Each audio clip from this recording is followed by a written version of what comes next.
To go steal now? No, I'm not go steal. I'm not go steal. I go to yeah. How you question me?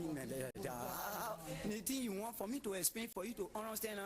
Then still questioning me, doubling the question. How many talk clear now? Okay, let's go now. I beg you, sorry. I say.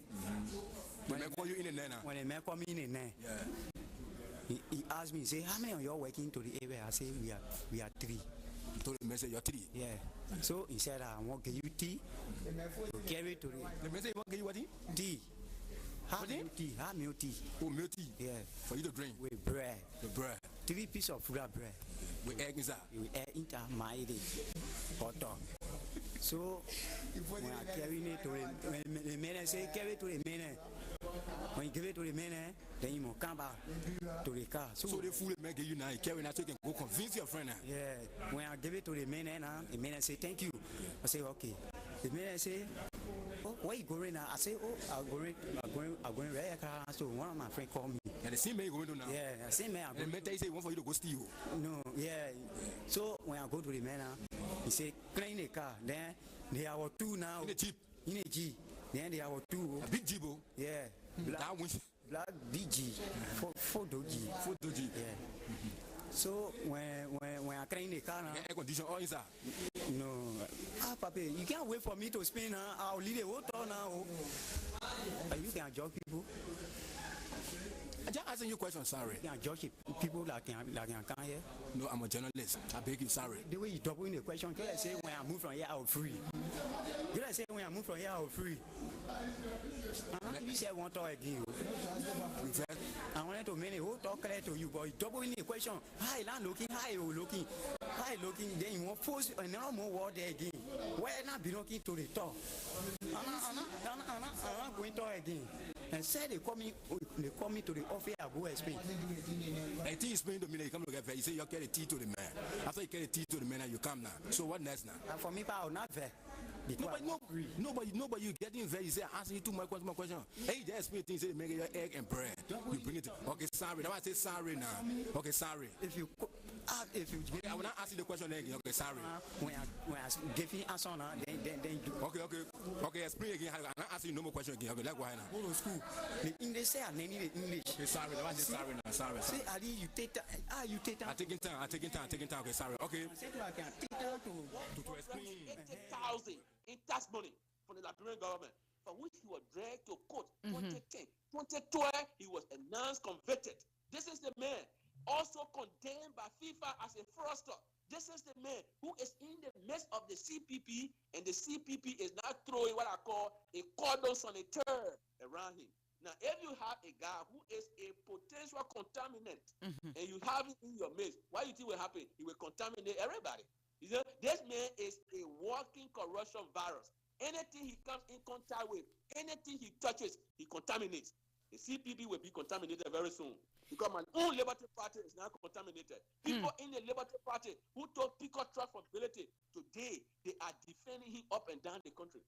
They are defending, even though they know Mr. Ability was condemned by FIFA for 10 years as a fraudster. Even though they know Mr. Ability was convicted of tax evasion, fraud. Talk to my junior brother, Senator Dillon.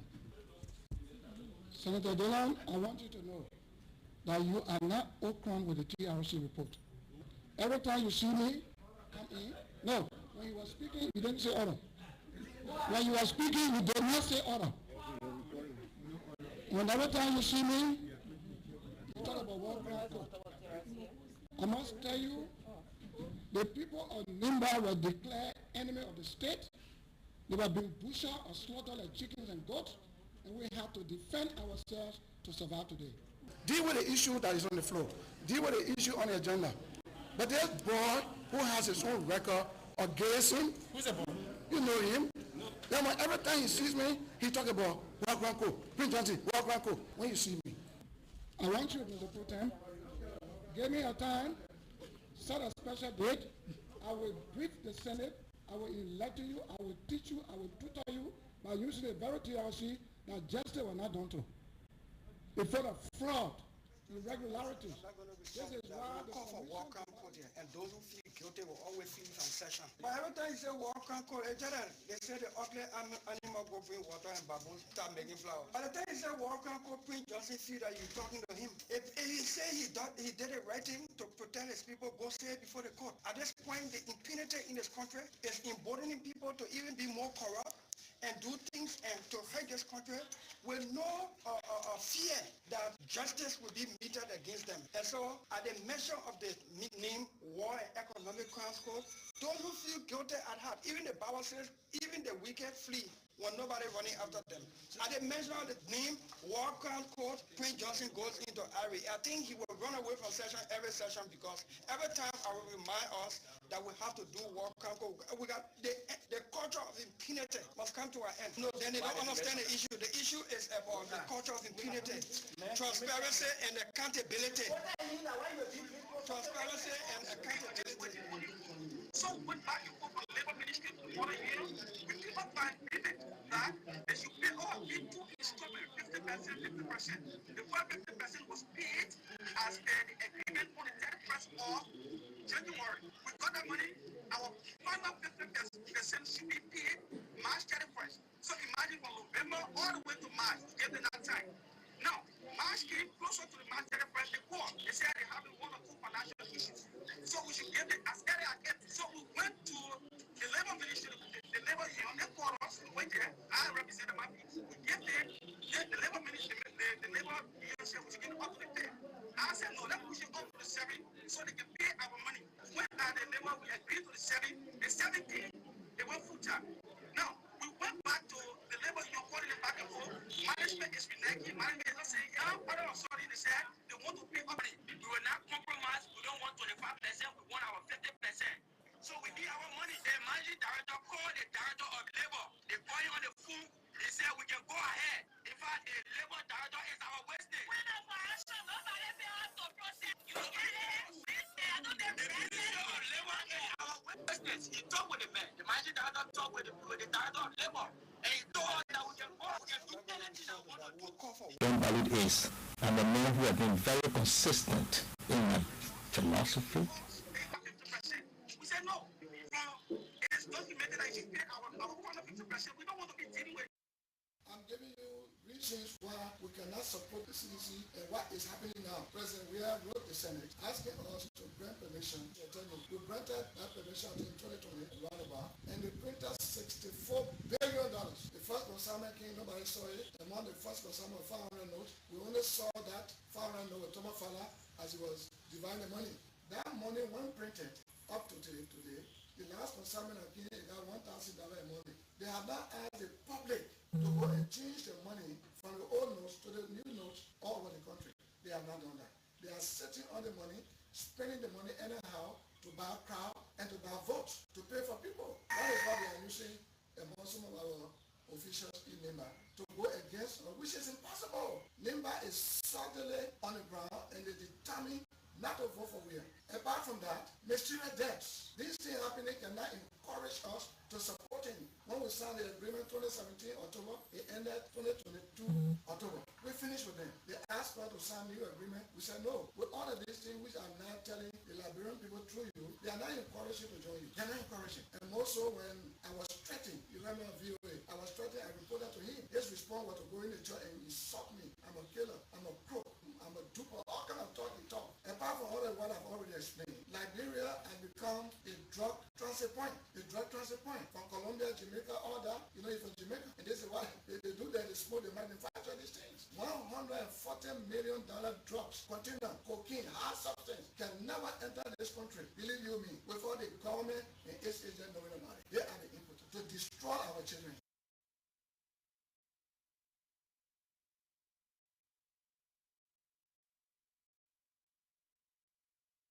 When I hear somebody telling me that Gifty was making love to Peters in the car, only Jesus can tell me that I will accept. Only Jesus. No CID, NSA, FBI report will make me to accept it. You know, no kind of a report will make me to agree that Gifty Lamar was in the car on Broad Street having sex. Whereas when we went there, I was there when police opened that vehicle. Okay. We noticed that there was sand in her shoes and on her feet. Okay. So the Broad Street place got sand now. Broad Street got sand. Where part of Broad Street is sand coming from? I refuse to accept that.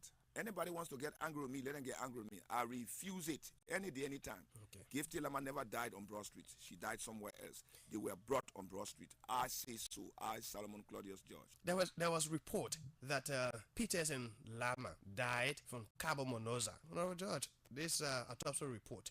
Where do you also stand on that report? I just told you. Yes. Only Jesus Christ will say that to me and I accept. Don't keep opening old wounds. I am very hurt because of that report. That report is very incorrect. I refuse to accept it. I will never accept it.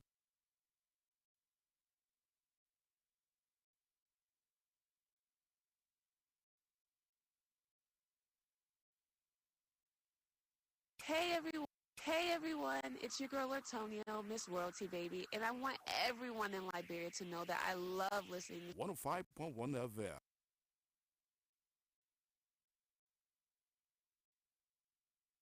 Musa Belete stole 180,000 in tax money from the Liberian government, for which he was dragged to court 2010. 2012, he was announced convicted. This is the man also condemned by FIFA as a fraudster. This is the man who is in the midst of the CPP, and the CPP is not throwing what I call a cordon sanitaire around him. Now, if you have a guy who is a potential contaminant and you have it in your midst, what do you think will happen? He will contaminate everybody. You know, this man is a walking corruption virus. Anything he comes in contact with, anything he touches, he contaminates. The CPP will be contaminated very soon because my own Liberty Party is now contaminated. People in the Liberty Party who took Peacock Trust from Ability today, they are defending him up and down the country. They are defending, even though they know Mr. Ability was condemned by FIFA for 10 years as a fraudster, even though they know Mr. Ability was convicted of tax evasion, fraud, they still defend him because he was able to get them Peacock Trust.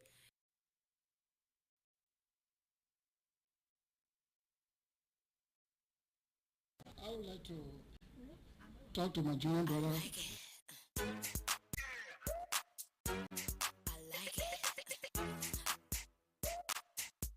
trendybeats.com.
Good morning from the nation's capital, Monrovia. Good morning to Margibi County. Good morning to Grand Bassa. Good morning to Grand Cape Mount. Good morning, Bomi. Good morning, Bapolu. Welcome to this morning's presentation of the Morning Breeze on ABC Radio 105.1. And today is Monday, the 24th day of April 2023. What a pleasant way. I'd like to welcome you to the program this morning on your preferred FM dial, 105.1. And if you follow us on social media, on Facebook, on ABC Radio 105.1, I'd like to say welcome to the program this morning. If you are following us via YouTube on ABC Radio 105.1 official, we also like to say welcome to the program this morning, and it promises to be great as usual.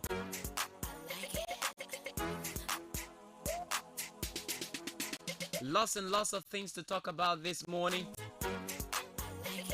but we will take our motivational quote, our African proverb, and then give you our traffic alerts across the city, and then speak with our correspondents across the country. Then at 9 o'clock, the last segment of the show, we'll play host to the political leader of the Greater Action Party of Liberia. Dr. Tiafo Amans will be our guest on the program this morning. But between now and time, we'll be talking about the president's ongoing retreat. Of course, it begins this morning. We will speak with the Deputy Press Secretary Smith Toby this morning.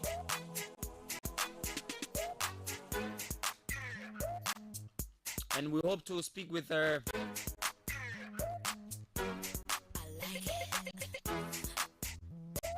a representative aspirant who has been accused of what thing I'm gonna say, registering trucking, voter trucking, or kind of trucking.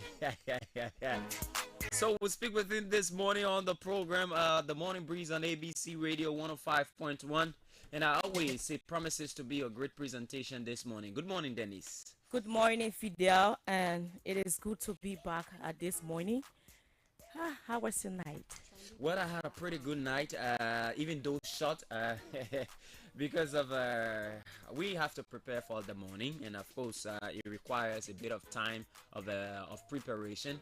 And so I was on it last night, but again, that's what we are committed to doing, Dennis. Sure, that's what we are committed to doing for our country. Mm-hmm. Yes. Even if it means cutting the sleep shirt. Exactly. There's no thing about sleeping long these days. No. You have to. And admittedly, Dennis, I have not had, even though this is conventionally, according to advice from the health practitioners, you should sleep at least 8 hours a day. I can't remember the last time I got an 8 hours sleep. I can't remember that. I can't remember that. And somebody said, what are you fat for? But folks, it's great to be here this morning, discussing everything about Liberia, this country that we love so much. And yeah, we are here this morning, Dennis. And so let's give you our motivational quote this morning. It says, a man who uses force is afraid of reasoning. A man who uses force is afraid of reasoning. That means anytime you and somebody jump into an argument, the first thing you start cursing. Yes. Yeah, you start cursing. It means you short of argument. You can't reason well. Exactly. I mean, you should engage intellectually instead of arguing, countering, every little thing. Yeah, you know, that means you're afraid of reasoning. Okay, and our African proverb says, a man who, that's the African proverb. A man who uses force, is afraid of reasoning. That is our African proverb. All right, a man who uses force is afraid of reasoning. And our motivational quote for this morning says, I have not failed. I have just found 10,000 ways that won't work. I have not failed. I have just found 10,000 ways that won't work. Yeah. All right. That is our. That is someone who is not, accepting failure. Yes. But saying no matter what the situation, I'm gonna keep pushing. I'm gonna keep pushing, Dennis. I'm gonna keep pushing. That's the rationale. Okay, folks, welcome to the program this morning. Make your adjustment. Go to Radio King, download the Radio King app, RADROKING, the app, and search for ABC Radio 105.1 official, and get to follow up on what's going on in Liberia. And of course, that's it this morning on the program. Of course, let's give you our traffic alerts this morning. Dennis, how is the traffic like from your end?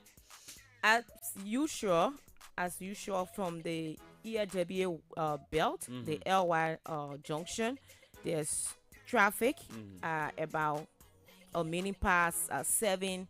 You will experience the traffic, huge traffic at the 540 end because of the influx of vehicles that apply in that route. So there will be traffic.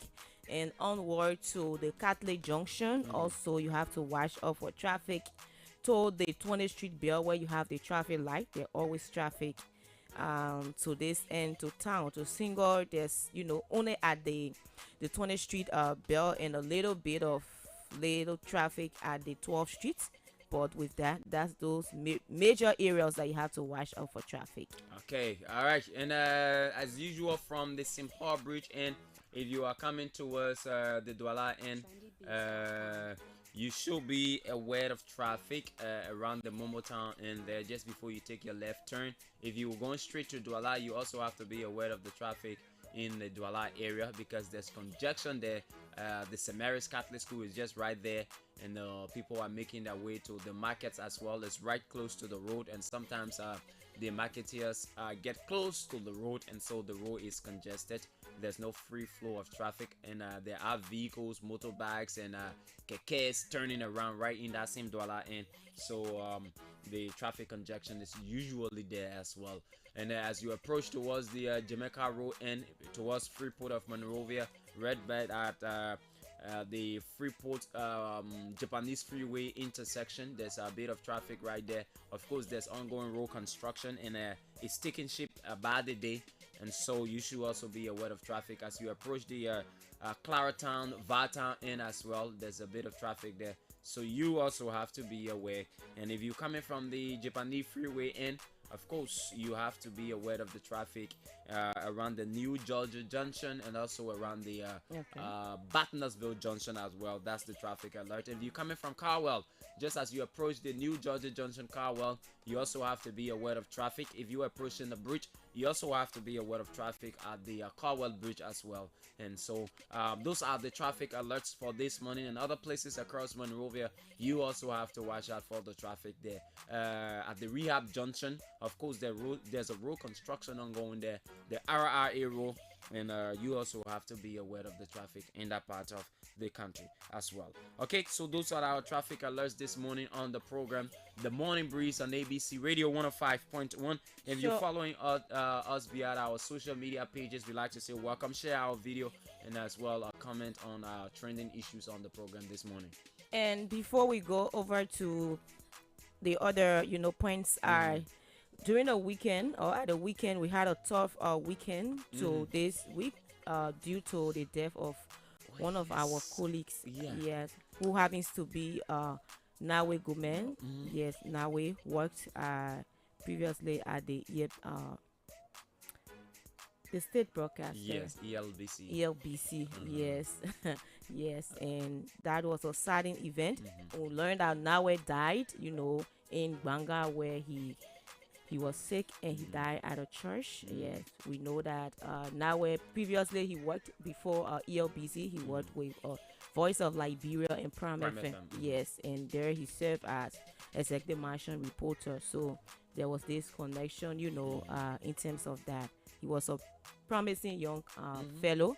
Yes, that everyone who admire his voice on the radio, especially during the news casting, Nawe was good on that, and it is saddening to hear that we lost him. Yes, my fond memory of Nawe was I think at Prime FM.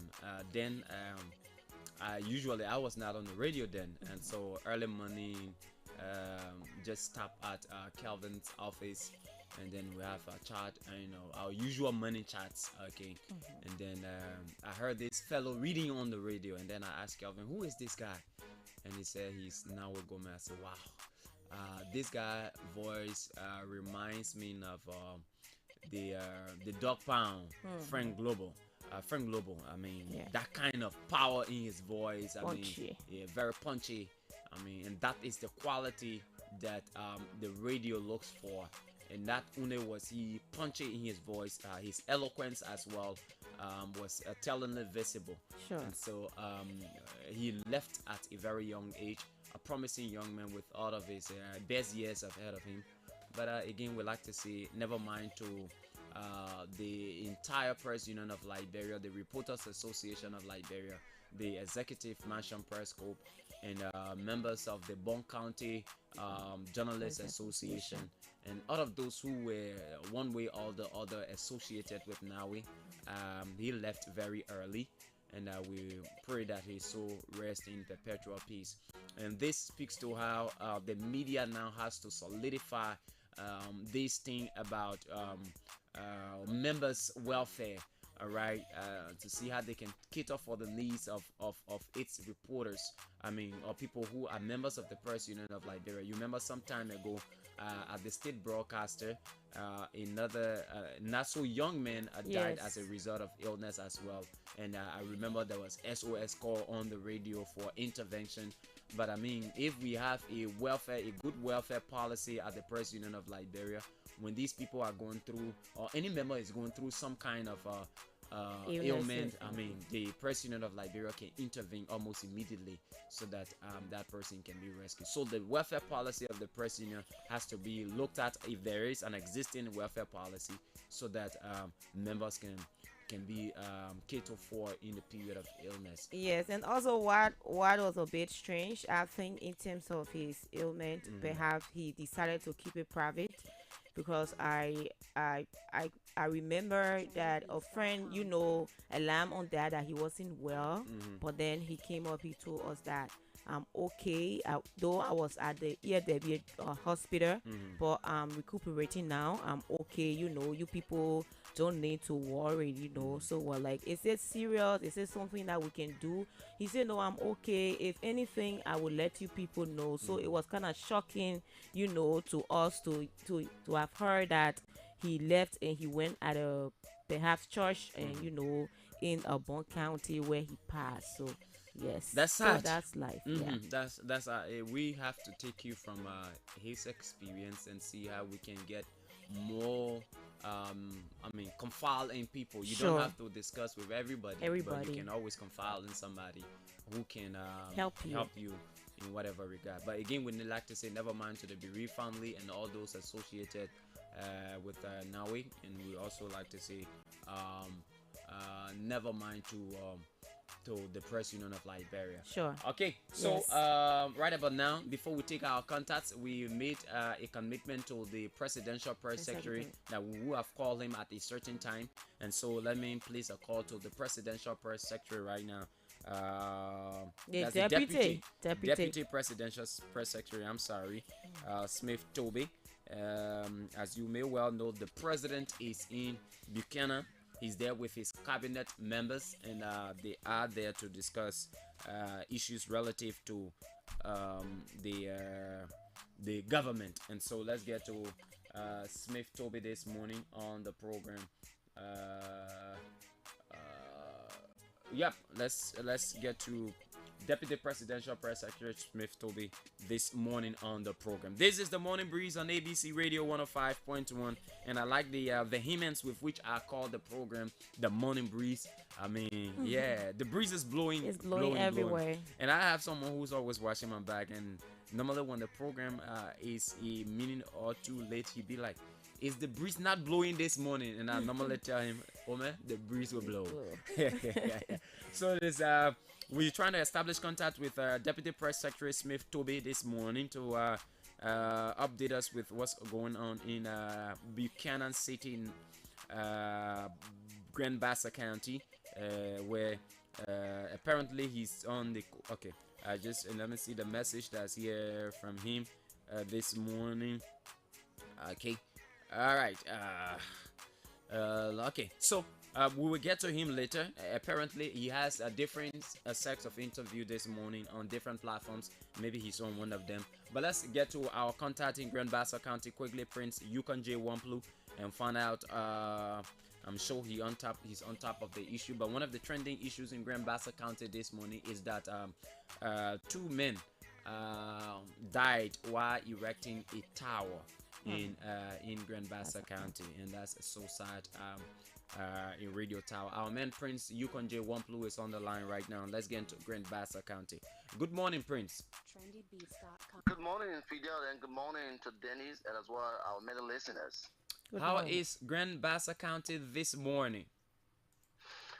Well, Fidel, this morning, indeed, Grand Bassa County is okay, especially the Buchanan City where I report from. The weather is doing well. I'm very sure that the weather is a weather person and we have visited to Grand Bassa County cabinet retreat, so it is actually giving a fair welcome. Okay, let's begin on a sad note. On this story of two men dying instantly, as I'm told, when a tower fell. The tower they were erecting fell. Give us a vivid picture of this story. So that's correct. On Saturday, April 22 at about 5 p.m. in the Cordua community in Buchanan City, two persons reported dead instantly after falling from a tower they have gone to install at Radio Jubilee. Radio Jubilee is a Christian radio station based in the Cordua community. There were more than four persons went for that installation, erection of the tower. Then when the tower fell to their work down there, when the tower fell, two persons died instantly. The first person is identified here as Jacob Habit, 42 years old, and Augustine Sonway, believed to be in around 38 years. And so then the remaining two persons are on critical condition, Ancho Davis and Edwin Jakwagudu. They are on a critical condition and currently they are at the GFK hospital and they're being attended to. We yet to get full result from Edwin Davis and Edwin Jakwagudu and Ancho Davis as it relates to the condition. We hope to get that today. But it was a side event on Saturday evening when the radio tower building fell and two persons died instantly with two on a critical condition. Now, Prince, is this the first of its kind in that part of the country? Yes, as it relates to a radio station, like two persons dying instantly, yes. But it's some time ago, like 8-9 years ago, a guy fell from the tower that attached to Western Radio, and that was 8 years ago. He had gone for installation, and then 4 months ago as well, a cigar officer fell from his post, a two-story building, and died instantly. So this is bringing, this is first of a kind in terms of a radio station, two persons died instantly as a fault of a tower they have gone to erect. So what is the management of the radio saying now? So the management is also those that held the Jubilee Church, and so Pastor Nimnan spoke to journalists just in brief. He said that he regretted the situation. They are currently praying that the other two will come out successfully, and that's just how he ended it. He was full of tears, and as well his wife and other church members, they could not stop crying on Saturday evening. And family members for Jacob Habit and that of Augustine Sonway were seen around the church building. Actually cried all on the ground. It was something not to watch more than a minute because it was actually sorrowful, Fidel. Okay, now let's go to the retreat in Grand Bassa County. Any ideas so far as to what's obtaining there now? Okay, so that quickly before the retreat, the AFA yesterday arrested a guy that impersonating, a man impersonating as AFA officer. One Thomas G. Wesley was impersonated as AFL officer while the AFL were patrolling Buchanan City for the protection and the arrival of the president. They arrested one Thomas G. Wesley was en route from Grand Creek County to Monserrate County, and then he was arrested in the PLG zone community by the commander of the AFL Grand Bassa County, Antu Zobo. And so that situation has been handled.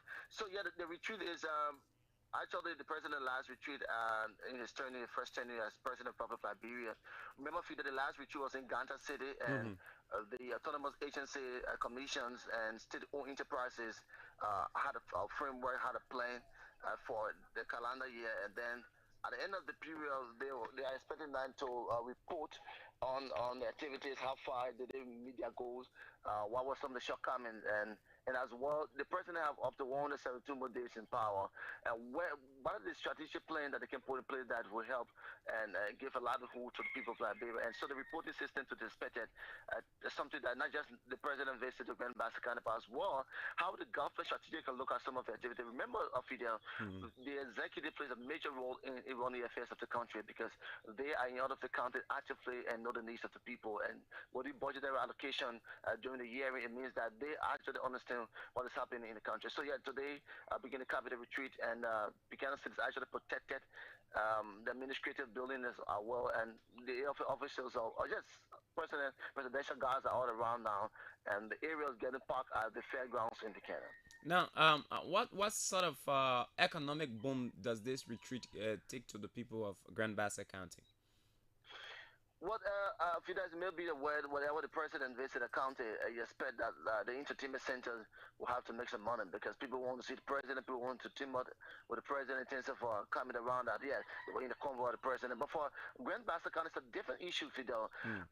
Before the president announcement, a team from the president headed by the superintendent of Grand Bassa County, Janja Bakwe, visited over 50 churches and distributed jump set to the churches on Saturday, just around 4 to 5 p.m.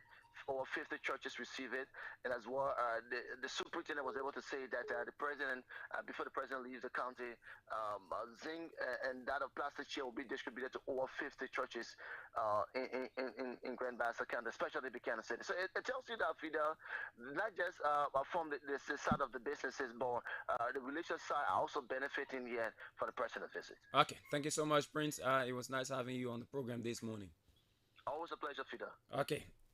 He's our man, Prince Wamplu, there in Grand Bassa County. Let's run to Bond County quickly and speak with Nathan Colley. Nathan Colley is in Bond County, Banga. Okay, this is the Morning Breeze on ABC Radio 105.1. This morning, we are here. Lots of things to talk about. Of course, we'll go in depth with the president's retreat in Buchanan City, Bond County. I mean, Buchanan City, Grand Bassa County. Yeah. Then I just let away my he can just pass on time, be talking all kinds of things. Yeah. Let's go to our man Nathan Colley in Bond County. Good morning, Nathan. Good morning, Fidel, and good morning to your co-host, Miss Dennis, this morning. And well, I mistakenly called Buchanan City. I said Bond County. Yeah. Nathan, how was your weekend, my brother? Well, the weekend it was really bad when we lost one of our senior colleagues in the media because of not recruitment. State radio. So the media community is a big Bond County. Okay, never mind to all of you in Bond County. And how is the atmosphere like, the weather like in Bond County this morning? Well, it's pretty fun this morning, and everything is going on smoothly, and people are going to do their registrations and number like all the weekend. Okay, that's good. Now, what is the issue of interest for us in Bond County this morning? Over the weekend, like I visited some of the registration centers in Banga, and what people said, some of them they spoke in a thing chanted to that the president was ready to like the lower parking area at the Dorado Copper Center, where people went there 3 in the morning time, and around 3 p.m. we only saw 50% were registered to pay their card, and we saw people complete. Even the disabled people, the older folks were not prioritized, like stated, and they're going to give some prudence to people who are pregnant, the pregnant women, the old folks. But on the contrary, that you could see the person very, very bad, and people also completely below from the Zoda district. People only 50% were able to get their biometric card on that day, even in parallel as well. So I think the person very, very soon people have expressed the enchantment that they need to speed up, because when this continue, you observe that more people will not have their biometric voter registration card. Okay, so now is this in any way hampering the process of registration? Yeah, exactly, because imagine if you go to a center, you for one person you take almost 10 minutes to complete the one person registration process. So imagine if you have 100 persons standing in line. So you have that. More people will be like that in the process because the process is very slow. To be honest. Now, is there any way that you think the NEC, the local NEC authorities there can work on the current issues they are confronted with now? Yeah, like we spoke to the upper Port Street, Mr. Daniel Newland. He said, like, that's the beginning. So at least when 2 or 5 or 6 they go, I had the process of the 5. As I speak to the current people, the person ready slow. I myself, I want this one, and I will make my way there today to get my card. I think that will not be possible because people who are going there, I mean, they will go there like 6 in the morning, sometimes come on the 4.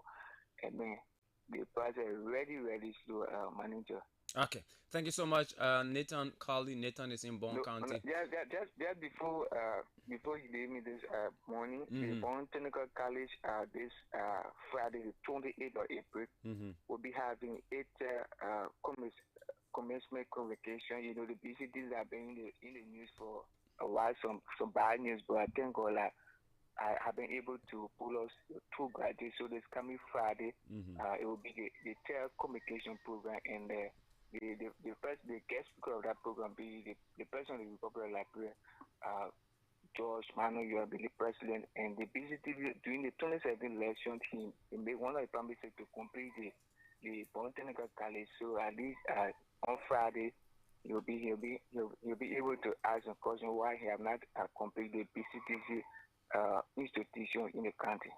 Okay, so the college is not yet completed. No, it's not yet completed. Okay, thank you so much, Nathan. Again, it was nice having you on the program. Thank you for having me. Okay, he's our man Nathan Carly from Bond County. Yeah, the college was not completed. Buffer Chambers formed a company, all right, for the award them the country. Buffer Chambers then get a set contract. He and George Morba then they get a set contract to construct Bond Technical College. The money they were giving for the construction of the college, they allotted the money, but the money did not complete the in fact, it didn't go anywhere. Buffer Chambers still won't be represented. The country, the country. I remember, I remember that time I was on the other side. Buffer Chambers tried denying that day. He know nothing about the company. Later, he said he gets share in the company. These are the same people who are heading our country today. Buffer Chambers, his speaker. Sad reality. Let me try Smith Tobe again. I hope he's not on another network. If we can get him, we'll go to our next contact on the program this morning. And of course, he's on another radio. Thank you. Thankfully, he's calling back this morning. Yeah, because I guess on the program. Yep, yes. He's very busy this morning. But the Deputy Presidential Press Secretary Smith Tobe is on the line right now. Good morning, Smith. Well, good morning, and let me say good morning to your listeners and your team this morning. It's my pleasure joining you from Grand Bassa County. I guess you were having a hell of a time this morning, considering the number of radio stations that are trying to get in contact with you. Yeah, for sure. You know very well at this time, people already need the information. So as we speak, we've been trying to cut across various stations, and I'm sure that's why we've been a little bit delayed in picking up your calls. Well, it's no problem. Now, tell us, today the president convenes the first day of the cabinet retreat in Buchanan City. Tell us exactly, what do we expect to be the center of attraction in Buchanan? Well, again, before we go further, we are trying to make a way with the world retreat. Okay. In Buchanan, because this assembly of cabinet ministers will also include SOEs. And will also include commissioners. So it is not exclusive for cabinet ministers. So we will refer to their family in Buchanan as a special cabinet meeting because others will join the cabinet. Some of the issues confronting the conversation here in Buchanan. But it's coming on the backdrop of what took place in Ganta, Nima County, sometime last July. And there were several conversations as to the workings of the government. With approximately 170 days to go to election, it is always good to counter-check where we are as a government in terms of our deliverables and the performance and things that are opting for the people of Liberia. So the cabinet ministers and heads of SOEs and commissioners will join the president this morning specifically to look at performance target. There were targets set in Nimba County during the cabinet retreat in Nimba.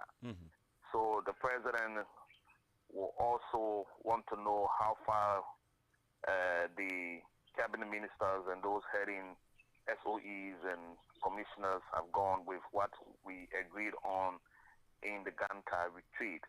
So the Buchanan cabinet meeting will look at those performance targets, and then the president will also have some time out to have an executive section to discuss the strategy that will come out of the meeting. Now, with less than 180 days to the president's tenure, how important is this gathering to the government of Liberia? Well, it is important to the extent that the president, has been very concerned about those targets set by his administration, especially with the deliverables and, of course, the contribution of heads of institutions and cabinet ministers in meeting up, with those things set in the PAPD. And owing to the fact that those are the deliverables that the Liberian people will judge the performance of this government for. If this government is to get re-elected by any means in the 2023 election, what the government has done in the last 5.5 years will speak about the performance of the government. So looking at the performance of this government will be very key. So coming to Buchanan to recheck where we are and what is it we need to accelerate will be very key, and the president takes this as a very important gathering. And that is why we are here in Buchanan, Grand Bassa County, to take a look between today and Wednesday as to the new strategy, if any, and how we should make the deliverables and the performance target known to the Liberian people. Now, normally when these gatherings are held, there are criticisms from opposition figure regarding the seriousness. How intense do we expect this exercise to be? Well, we expect it to be as intense as the war intense itself speak about action. So we are not in Grand Bassa for a merrymaking section.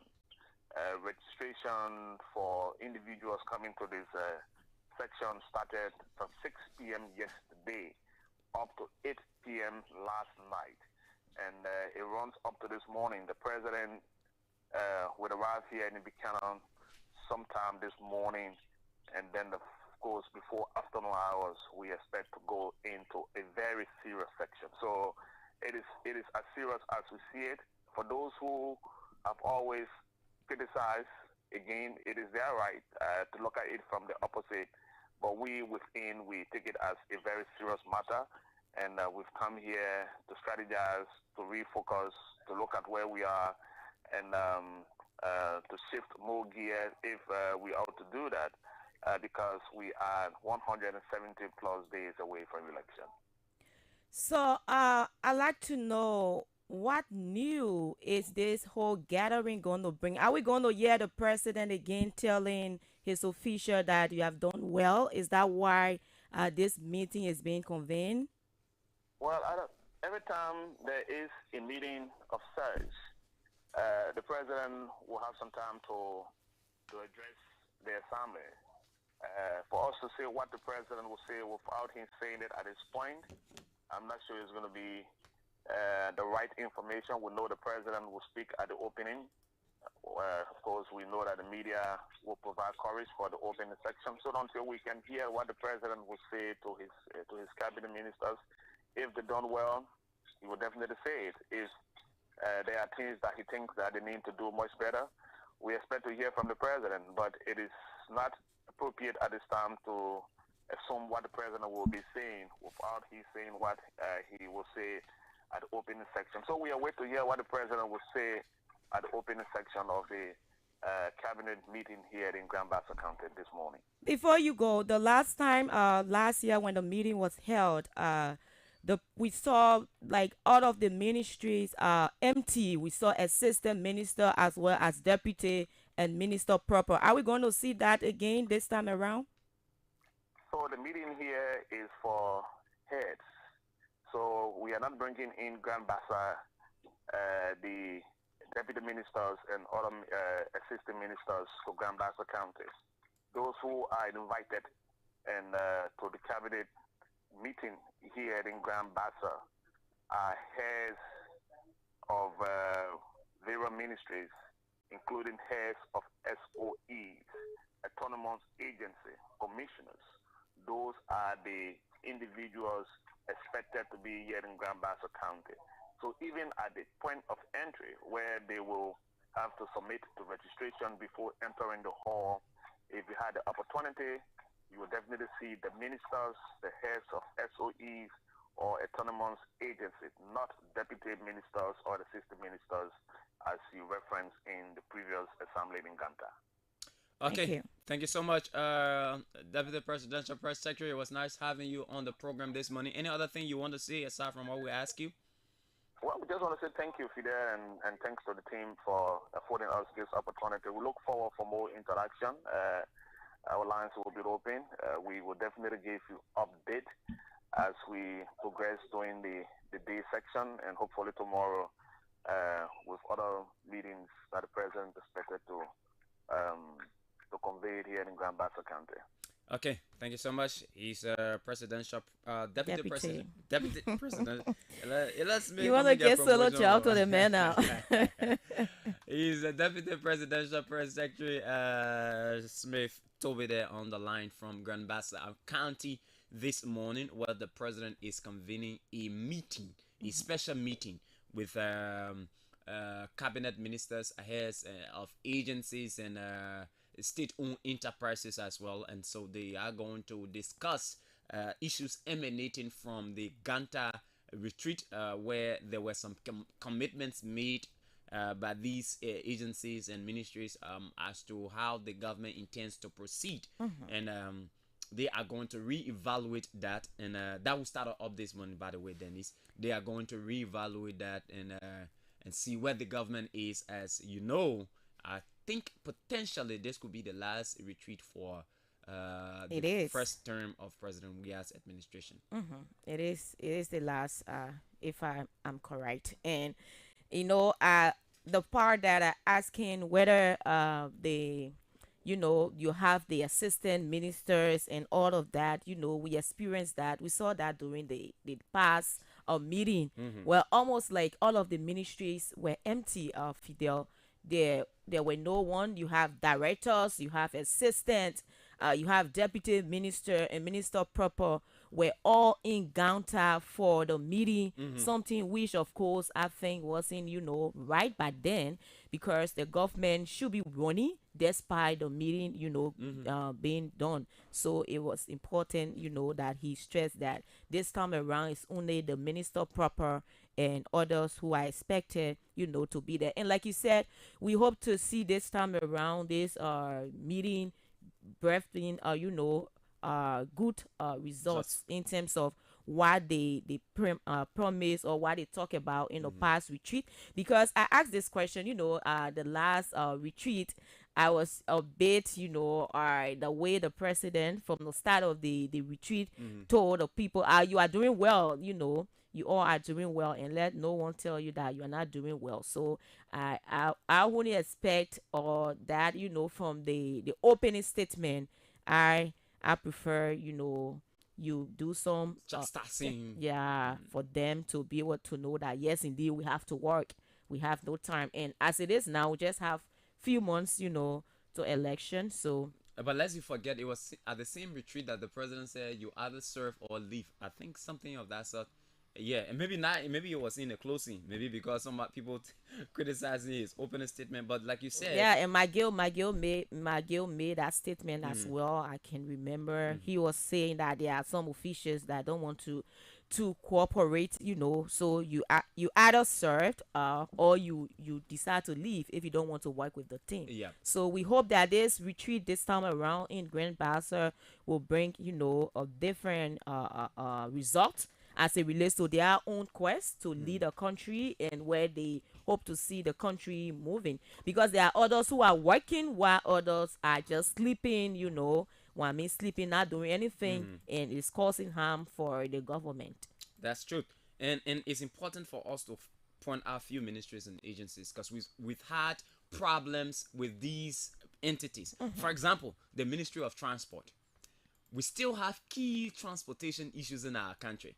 You still have people crying that the the mode of transportation, all right? Every now and then, Transport Ministry has to do inspection. Yeah. What the improvements of the infrastructure, transport infrastructures, they are not there. Yeah. All right? They are not working in line with the Ministry of Public Works to ensure that these roads are pliable. Of course, there are some strides being made, but there are still roads that are not pliable. The Ministry of Transport is supposed to be working. If you say you collect the other fee. Still, right in your same ministry, there are employees there crying that you not put their salary up because they're supposed to receive certain money. So I'm saying this to me that the president seems satisfied with the performance of his ministers, of his cabinet members, and heads of SOEs and different agencies of government. So at this point, what they are going to do there in Buchanan is not to chastise people, Denise. Is to tell them, show me what you did over the period. Like I've always said, if the president is quite interested in what his cabinet ministers and heads of SOEs do, there will be periodic report, right? Periodic report submitted to the office of the president, where you will not have to say, let's go for cabinet retreat or let's go for a meeting before people are able to update you with what's there. So you're telling me that the last time that meeting was held was in Ganta. That was last year. So in that interim, from last year to now, all right, the president is not aware what these people have done over the time. Is that the indication? Is it that the president is not aware? Or, okay, let's go to a formal gathering where you may report to me. And mind you, sometimes these reports are not given in fairness. There are ministers, there are heads of agencies, there are heads of state-owned enterprises, the SOEs, that are giving reports to the president that are not true. And you know that, Dennis, this tendency for instant glorification and playing as servant, I mean, these are the reasons why the country has always been backwards.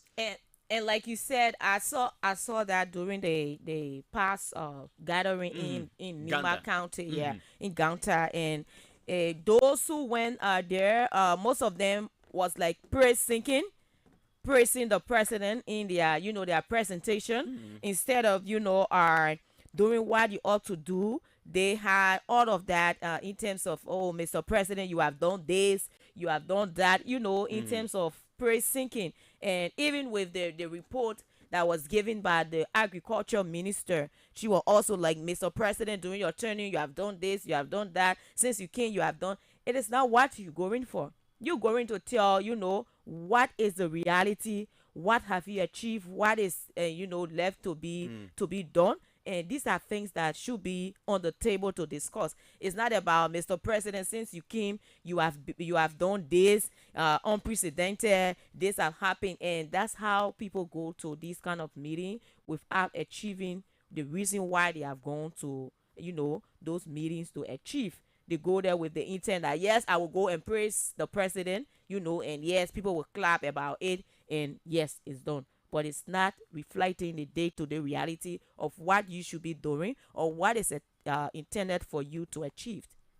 Yeah, exactly. That's it. Well, we shall receive bad news, but that's okay. I mean, our guest is indisposed, and so he can be here at 9 o'clock. But that's no issue. We have so many things to talk about. That's good for us, by the way. All right. So, yes, this thing about, and we've always said this, Dennis, and sometimes we sound so repetitive that there are ministers in government. There are people in government who are doing absolutely nothing. And I mean nothing as in nothing. They don't go to office early. They go to office. The few hours they have there, they have nothing to do. They get up as early. Once they go for lunch, then that's the end of the day. That's the end of the day. So the ineffectiveness of some of these ministries and agencies is as a result of the incapacity. Because look, if you are paid to do something and you not do it, it means you are incapacitated.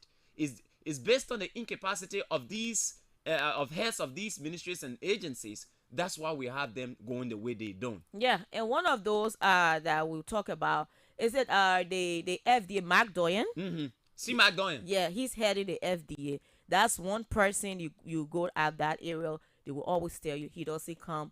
He delay to come to work. And I tell you one thing, Fidel. The last time I visited the FDA, the area was in a deplorable state. The fence has collapsed.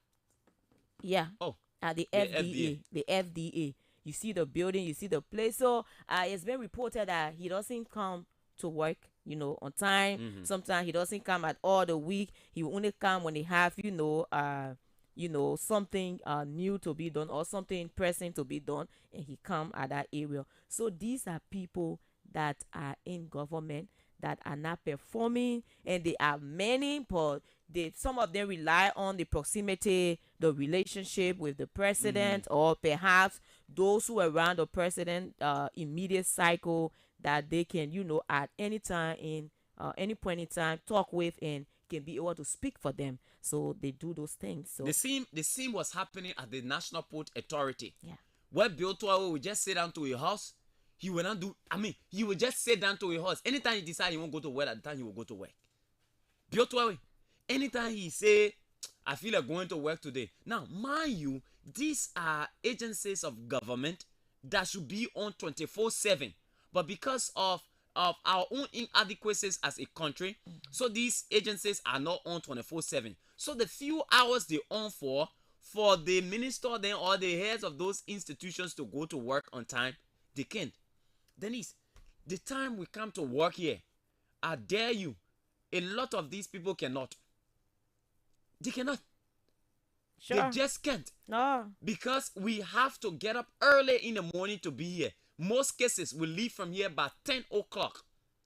That is discipline by itself. And these public officials, and you even hear it from the layman, that government where are doing, man. So I'm forced to go to work. But the onus is always on those who are heading these places to be on time. Once your honor links start seeing you coming to work on time, you punctual, trust me, those people will also come to work as well. So again, it's more like a two-edged sword thing. Sure. They can't go to work because nothing there to do. The operational budget is non-existent in some ministries and agencies because no money. In instances where it's available, the minister will not go or the head of the agency will not go. And because they see those ministries as their properties.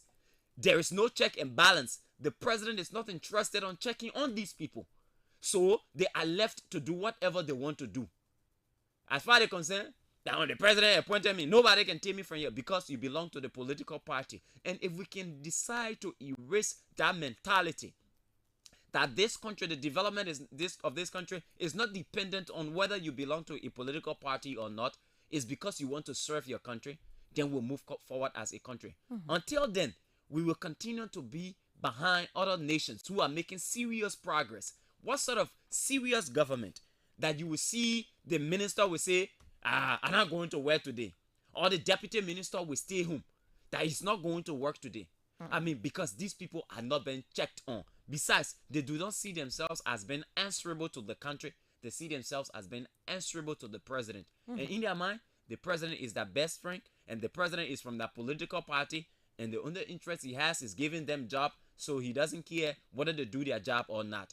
And that is why this government continue to suffer the kind of backlash that is suffering, because nobody wants to check on the other person. Nobody wants to. Yeah, nobody wants to. And if we don't change our minds and attitude, in the words of Lawrence Brople, we will still have much to desire in terms of development. We'll have much to desire in terms of economic growth. Because if someone who's supposed to sign onto a document, an IPD for example, has not been in office for 2 days, because that they own the ministry, how is that office supposed to function? Is somebody who's supposed to do this or do that is not doing what he or she is supposed to do, how is that office supposed to function? So that is the problem that we have in our democratic process, Dennis. And we will not go any further. We will not go any further if we do not change our minds and attitude. If we do not get to the level where we see ourselves as being answerable to our country as opposed to us being answerable to the president. That is where we are.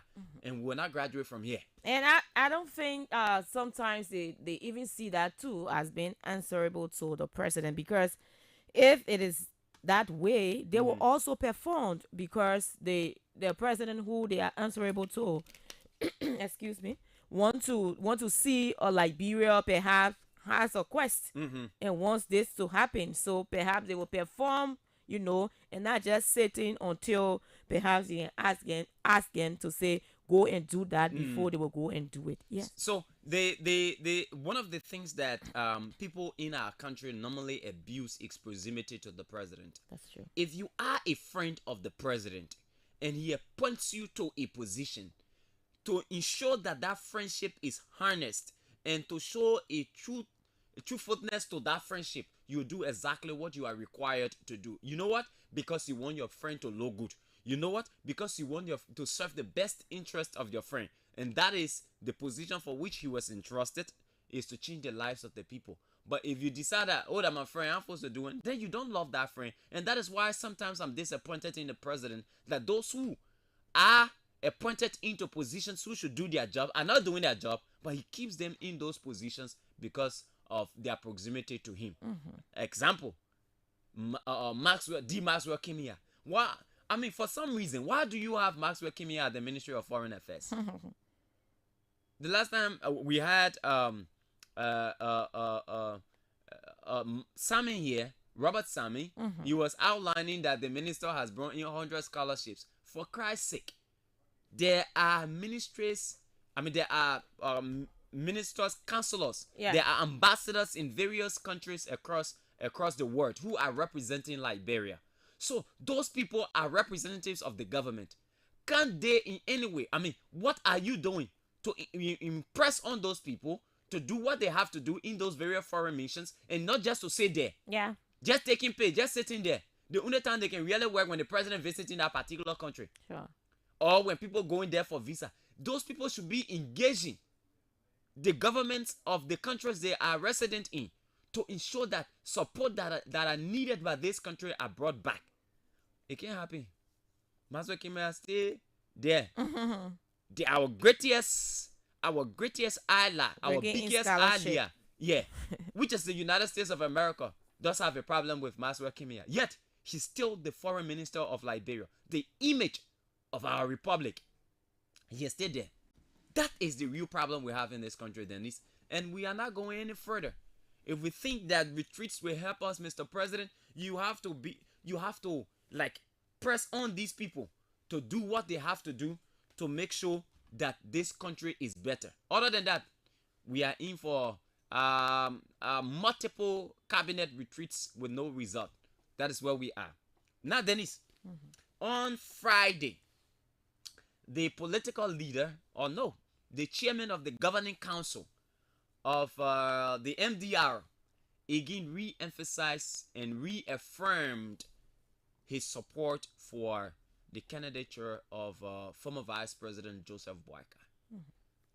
I mean, I want us to analyze technically his continuous reaffirmation of support to Vice President Joseph Boakai and his continuous ranting of the CDC government and the president, as well as the kind of dividends that these rantings and support will have both on the government and the opposition community as we move towards the 2023 elections, October. Dennis. So, like we spoke about that the last time, and in terms of the support, the support to Ambassador Joseph Boakai. We already know that Nima is a vote-rich country, and, in terms of population, as compared to the southeast supporting the president, President George Weah. And we know the strength, in terms of Nima County. So most often, all of the politicians we have who I opting for win or wanting more votes will always want to align with the MDR, which happens to be that of Prince Johnson, who is a sanctioned official of government. And seeing, for me, I always have this issue. Despite Nima County, Prince Johnson is from Nima County, and Nima County is a vote-rich nation. The person who the vice president continue to align with, and he's someone who has this dent on his character in terms of his role play over the past years, in terms of being involved with the war, and also we all know he's sanctioned. So, and having this connection with him is a bit questionable as it relates to that. Though people will always say, "Oh, those who have committed those mayhems, they are still in government. They are here and there. They are in government here and there." But for me, I think in terms of where the vice president is coming from or heading, the issue about aligning with Prince Johnson, the MDR, is something that is questionable. But equally so, in terms of that, everyone, the politicians, they are looking for the numbers, and like Prince Johnson is from a vote-rich county, like I said. They are opting for a win, so they see with that possibility Prince Johnson's side may increase their gains in terms of what they are hoping to achieve. And we know we are hearing the issue about Jeremiah Kuhn, who happens to be from the MDR, also a possible pick as running mate to the former vice president. So with all that, I think in terms of the support in that direction, that's where it is heading, and it is heading because they feel that with that side, they can have a win over the Coalition for Democratic Change. Yeah, Fidel. Okay, so but here's the thing. In 2017, the MDR supported President George Weah in the during the second round of elections, and we know that the MDR has a significant portion of Nimba County. A significant portion of Nimba County. All right, and looking at the voting population of Nimba County, all right, it is a county that almost all of the politicians will want to have, regardless of Prince Johnson's crimes he may have committed in the past, and the U.S. eyes been on him. I mean, these are votes that all of those who are contesting in these elections won. All right, so they disregard for whether he's connected to crime in Liberia or not. Doesn't matter to them. What matters is that they must get his support, which has been the issue. You and I know how he supported Ellen Johnson Sirleaf during the elections. All right, he did same for President George. For George, we are in 2017, and he's opting to do so for the former vice president. Now, why is he continuously speaking of this support to Vice President Joseph Boakai? There's something called emotional blackmailing. Yeah. Emotional blackmailing is more or like being aware that this person is dependent on me for this. And so because I want to tease him or her, I will keep saying something to him or her. He knows that the CDC wants his vote, wants the number he has, wants his support. So what does he do? He continuously speak to the CDC like, I'm not supporting you. I'm supporting Vice President Joseph Boakai. That in my mind is more or like a bait. When you go fishing, when you go fishing, you put something on the hook. Sometimes frog, sometimes worm. You put it on the hook. The children can say, "We japping you." We japping you. You chunk it in the water. Now that bait is intended to attract the fishes in the water. Yeah. So to continuously speak about your support to former Vice President Joseph Boakai, in my mind, is more or like throwing a bait in the water. Come. You are unofficially, but intentionally inviting the current administration to the table. And this has happened for a period of time now. I have been observing it. If I'm supporting Denise, I do not have to overly emphasize my support to Denise. I say it once or twice and I'm done. The next thing is working to ensure that Denise wins. Yeah. I do not have to say it to her every day. Almost like, I'm going, or you coming? Yeah, I'm going, or you're not coming. You're not following me. You're not following me. I'm going. That is what it is. And I am saying this to me, that Prince Johnson has been disingenuous. Look, if you want CDC, you want support CDC, just go to President Weah. Say, you know what, President Weah, let's quash whatever we had in the past that are in the forms of disagreements. All right? Let me come. I will support you. Whatever you're supposed to give it. Remember now, he has been accused by the U.S. government for what? Pay for play. Yes. That is using his influence in Nimba County as a means of getting money from different opposition political parties and different parties, so to speak, for giving support to those people. That is what Prince Johnson has lived on all these years. Over the time. And that is why the U.S. government even alarmed. Oh, you think Prince Johnson was just brought from the ECOWAS, the Security Council? He was serving, he was, I think, chair of the Security Committee at the Senate. He was removed. He was at ECOWAS, the ECOWAS Parliament. He was removed. So these are for us who have the third eye, these are things. It's not just about his support to Vice President Joseph Boakai. It's about his continuous repetition of support to Vice President Joseph Boakai. Nothing wrong with it. Like he did with President George Weah, he can also do same for former Vice President Joseph Boakai. He can do same for Alexander Cummings. There's absolutely nothing wrong with it. But he said it in his church. He has said it multiple times during his preaching section. He said it in Nimba County. Now he's saying it again.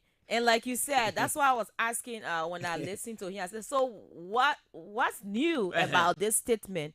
So he kept saying the similar thing. This government we are seeing I don't know, our unemployment and corruption and this and that and all of that. But you were there. Yeah. You were there for all those years supporting. Yeah. Just few time to the elections, and you start to say this, and because we heard this pay to play issue and it's not working, so it's almost like, oh yes, I'm going to talk this and I'm talking this. If you don't do this, these are kind of those things that we see in our body politics, and because people are only after what they want to get, Exactly. what they want to get. And this is the reason why this is very serious with the Unity Party, going to bed with this whole MDR, going to bed with this MDR. So, because we already know the character of Prince Johnson, who is involved, who is heading, and who has anointed Jeremiah Kun.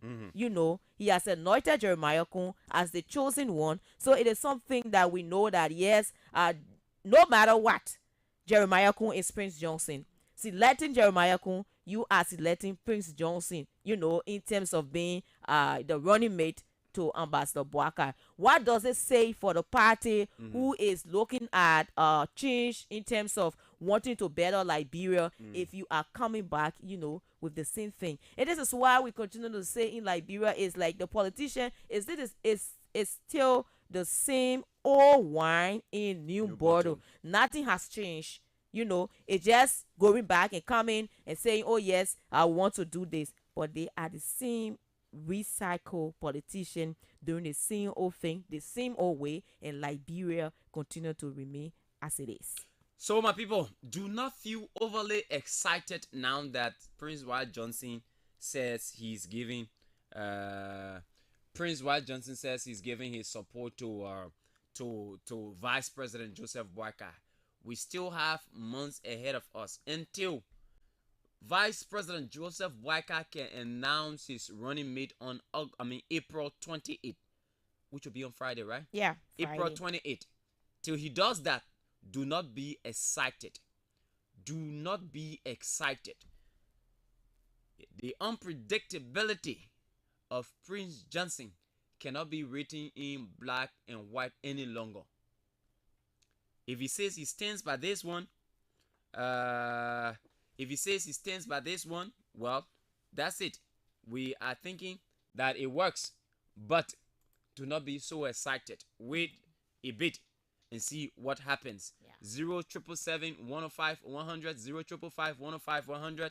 We have two topical issues this morning. The president's cabinet retreat in special retreat, special meeting, that is, according to Smith Toby, special cabinet meeting in Buchanan, Grand Bassa County, and Prince Johnson's continuous posture of support to you. Sensing anything like the way we're sensing, you looking at anything like the way we're looking at it.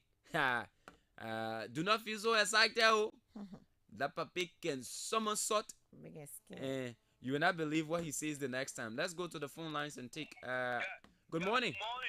Good morning, my brother. Good morning, the Congressman Good morning to you guys. I'm Ivan Sedimba, and I do join this conversation for the intellectual hub of District of Holy. I listened to her talking for this morning. I used to preach Joseph being a second cycle of our district of our national. Not preach Joseph here for the MPR, the former political leader, the former vision bearer of the MPR. And now Jeremiah Kun, the one of convention about last year, and elected Jeremiah Kun as a leader. And now, decisions are being made by the National Executive Committee. Every institution, they have something called the National Executive Committee. President, as an individual, come out and say that he's not supporting real-led government. It doesn't mean that it's the MPR who is saying that he's not supporting real-led government.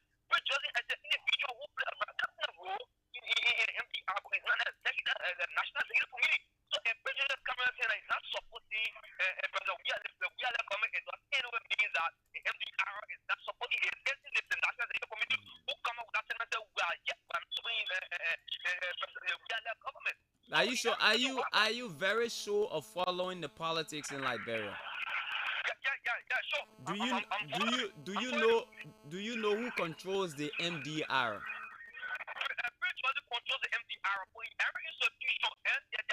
My man, spare me the whole institution thing, my man. Spare me the whole institution. That the one that on the board you talking. They're not the one that in reality.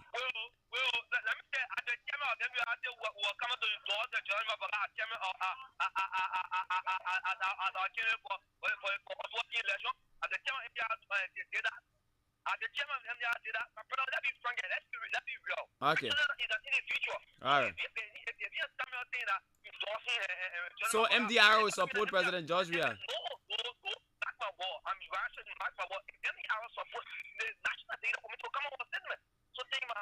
Okay, thank you. The man is the chair of the governing council of the MDR. Apparently, he doesn't know the power of the governing council. All right. They are seeing it like you have an institution that you get a board chair, the board. They are more or like the board of every political party. The man who founded a party. The man, anyway, good morning. Yeah, good morning. Good morning, my brother. Yeah, I'm James Kazuru calling from District 16. Let's hear you, my brother. Yeah, as relate to the support of Chris Johnson to Unity Party, it should not be anything like an issue. Because this is not the first time. Chris Johnson supported Unity Party in 2005. The same Chris Johnson supported Unity Party in 2011. In 2017, Chris Johnson supported CDC. After the contract signed with CDC for the 5 years or the 6 years, they got to know that CDC did not live up to their promise. So Chris Johnson decided to withdraw his support and then support a Unity Party this time around. So why should people say that Chris Johnson is not consistent? He is not this. Let me Chris Johnson joined the party, the politics in Liberia. We have made Lima County to be like a swing state. So Lima County go for what they think you can offer them. Okay. You pay loyalty to political party. It happens all around the world in the United States. Okay, thank you, my brother. Thank you. Thank you very much. Let's take another person on this line. Good morning. Good morning, Fidel, and good morning, Dennis. Good morning. This is Alosha Topa. I joined this conversation from St. Paul Bridge. Let's hear you, my brother. Yeah, thank you. And I listened to those talking points being said by you and Dennis this morning. I think they are fascinating, and I have keen interest with respect to the constant airing of support that the vision bearer or the political godfather of MDR in person of Prince Ward Johnson. You know, I think Ambassador Joseph Yuma Buaka is a man of integrity, is a man of a great admiration by the people in this country and other international partners. And he being a statesman with a vast knowledge of political sense and stuff and what have you.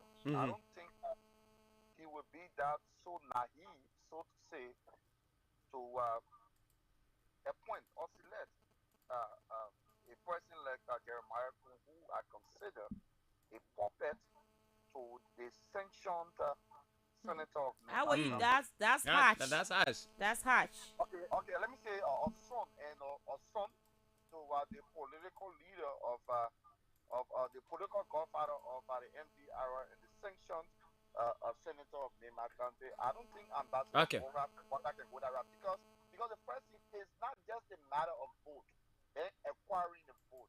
It's a matter of doing the right thing, standing by your principle. This has been the call of Ambassador Buaka over the period of time about him encouraging the establishment of the War and Economic Crime Code and giving zero tolerance to corruption. You just heard the State Department report that mentioned Prince Johnson the last time, how he goes about pay for play in order to solicit money from we have to let you go. I think Joseph Buaka won't go that right, and I trust the ability. Okay, thank you. Thank you. We have to let you go. Let's take another person here. The lines are buzzing. Good morning. Good morning. Good morning, sir. Yeah, Castro City and Dennis Gibson. As we listen to Cool Morning Brief, It's now time to put up our voter taking cap so that we will know exactly who to vote for, why we vote for the person, and so forth. Cool morning breeze. It's always good to listen to cool morning breeze because you get it back. Okay, thank you. Thank you very much. Let's take another person here. Good morning. Good morning, Fidel. Good morning. Good morning, studio. Good My morning. name is Lincoln. Lincoln D. Lincoln, and I call from District 8, Mosorado. Look, why is it true that when we listen to the program in the morning breeze, we should not intersperse with one A? Oh. Yeah, somebody point and say Joseph Waka would not speak as MI because the war of an American people. With this party number, elections over numbers. It is just about Kiabalati. The men won't win election. Is it working? Let me talk about the president with chief Pichano. There's no more room. For every time they have retreat, at the end of the day, you still take out the escalate on the negative place.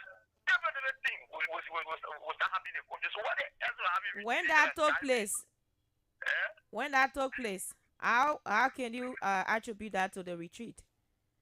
The last time they had a retreat when they came back, we all about how they call it.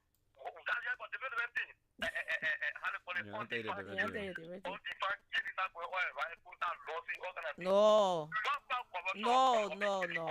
You can say that. Okay. All right. Thank you. All right, my brother. Thank you so much. All right. He does not believe in retreat. He said that to eat chicken and drink champagne. Good morning. Good morning, Figure. Good morning, my brother. Thank you. This is Edward Quincy intro. Let's hear you, man. I'm resident here in Tubolo. So, can I allow that you want me to speak on two issues quickly? Quickly. The second issue. Let's start with the Waka president. You say Waka, president, Lord City. It might need extension. They will say that Prince Johnson can now vote in any election or in any election. If I have a matter of president, the Prince Johnson has constitutional right for a candidate, and Prince Johnson will be voting for a candidate. He also has the right to campaign for a candidate.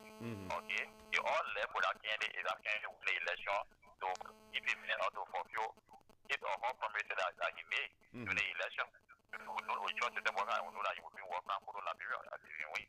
So, for me, nobody should Jeremiah who is the man on his own, he's the man, he's an independent man. He about 30 years, he has a wife and children, he has a operation. The last time I checked, the American government intention and the our intention with Johnson as an individual. Okay. All right. The second one quickly. Hello? Oh. How did it happen? Sometimes that phone go up. Okay. All right. 077-105-100 055-105-100 are the numbers to call this morning. Let's hear you on the program The Morning Breeze on ABC Radio 105.1 with me, Fidel City and Denise Nipsey. And together we're riding you through. Shortly we go for our break, but let's keep taking your calls till that time. MDR Prince Johnson has continued to repeat his support and reaffirm is becoming tellingly embarrassing, and it smells the rot. I mean, there are lots of things coming to our mind now, and one of those things is that apparently he's throwing a bit, and Agonyo, you go visit your auntie. When you want to leave your auntie, who they just telling your auntie you're going, because your auntie drop you smart things, so you keep reminding her that you're going. And this is the situation we have on here now. So unconfirmed reports we are getting is that Prince Johnson had sanctioned or requested a meeting with the president. All right, that he needed to meet the president. For what purpose, we don't know. All right, he said he wanted to meet the president, and I'm told that audience has not been granted as yet. And so again, all these reaffirmation and commitment, and the message that the message that the president gave, it has not materialized, or perhaps the president decided not to give, because he also told, remember he had an interview with the VOA where he said that the former presidential Nathaniel McGill, Minister of State, had a meeting with him along with other officials to come over, you know, to lend his support. So I think it is because they are not being able to do what he's demanding, and also their eyes on the whole process. Yes. So perhaps, you know, to see how he operates. Yeah.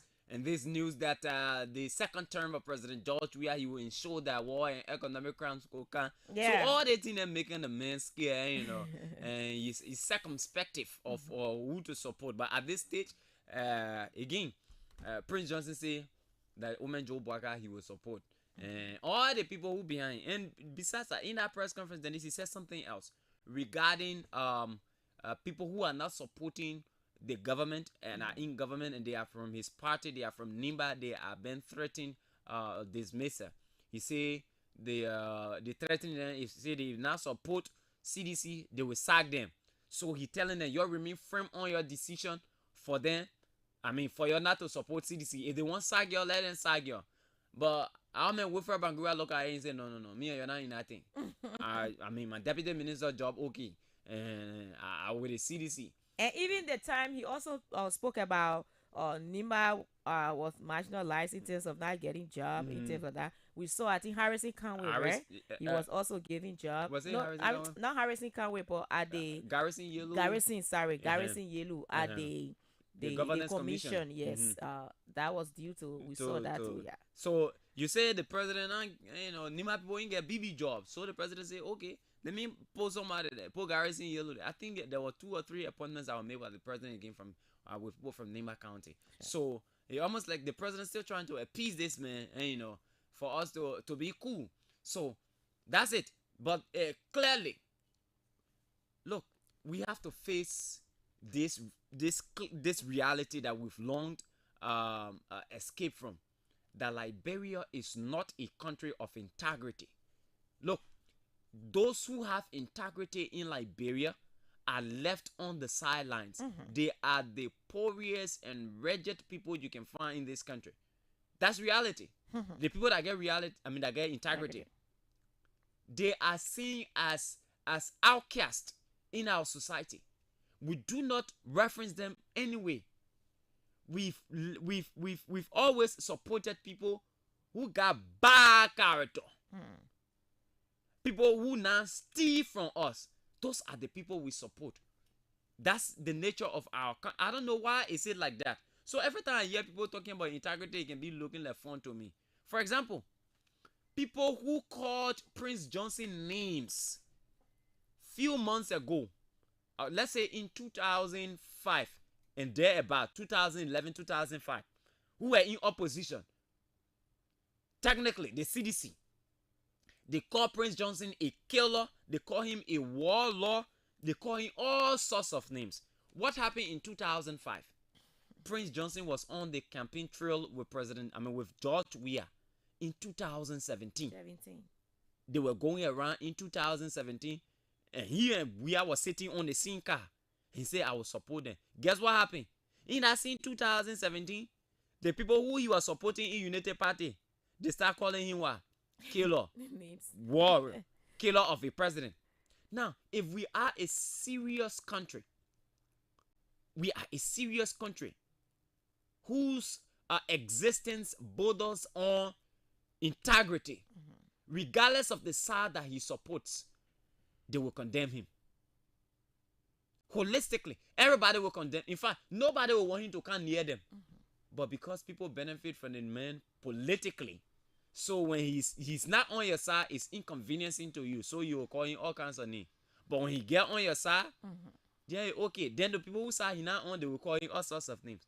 That is the malady in our country right now. The ailment we're suffering from in our country. But we still can still be talking about integrity thing. 0777 105 100 0555 105 100. The numbers to call. Dennis, I think we have to run for our break. Take our commercial on the program this morning and be back. We have a serious issue in our country. If you think everything is rosy here, we still got more problems to solve. And the reality is we can't dodge those things. We have to say them.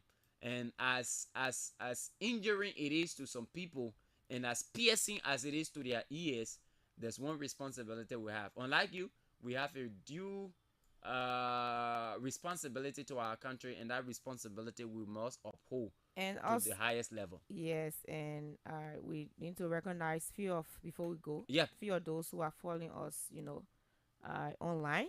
Morris Burfy II says, "Good morning. I'm calling from the office of the Disappointed Sedition Association of Liberia, District 2, Mount Barclay, Johnsonville Township." Ruben Cannon says, "I'm following you from Buchanan, Bassett County, Grand Bassett County this morning." Ruben Cannon says,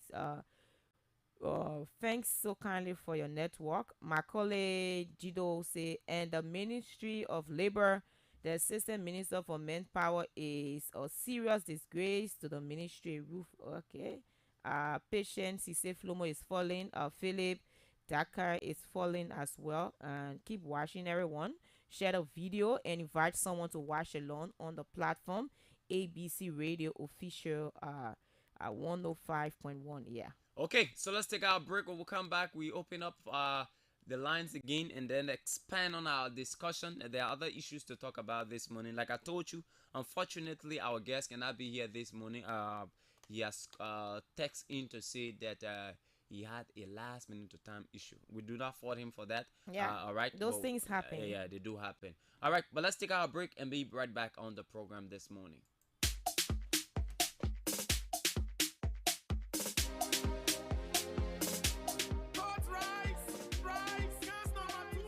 Gifty, where did you get the bricks you used to build your house? See how strong the bricks looks. I got them from Rovia Bricks. Do not tell me you have not heard about Rovia Bricks. You mean they are located in Liberia? Yes, Angie. Rovia Bricks is a division of Rovia Logistics Incorporated. It's Chai Keys on the beat. Are you ready now? Skip the bamba. Na na na na na na.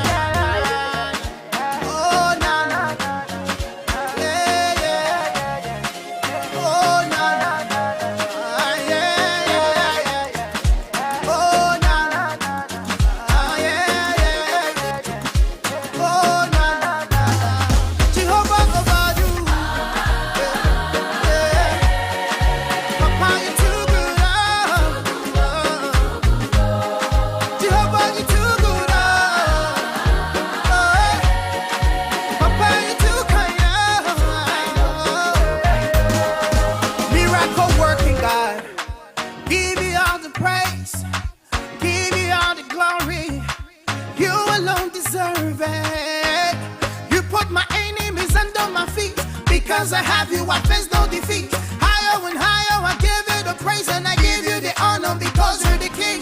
You love me personally. See the testimony. You get the glory. You get the honor and everything. Yeah, you love me personally. See the testimony. You get the glory. You get the honor and everything. What do? What do? Papa, you too good, Jehovah, you too kind, see the things that you done for me. Papa, you too kind, The good things that you they do, you just scatter my hand, Baba me, for the many blessings you bless me, I cannot tell it all. I thank you. You love me personally. See the testimony. You get the glory, Lord. You know you love me personal. Testimony. You get the glory, Lord. Yeah. Mama, you too well now. What an enemy you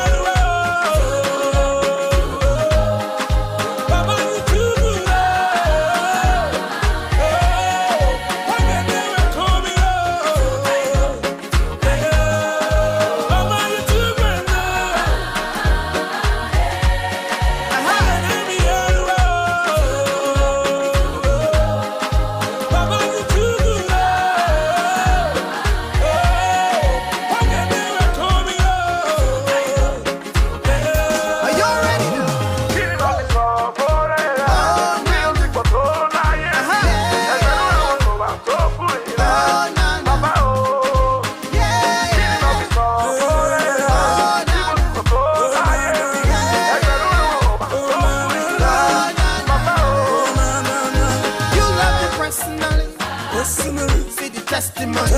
Testimony. You got the glory. Got the glory. You got the honor when everything else. You love me personally.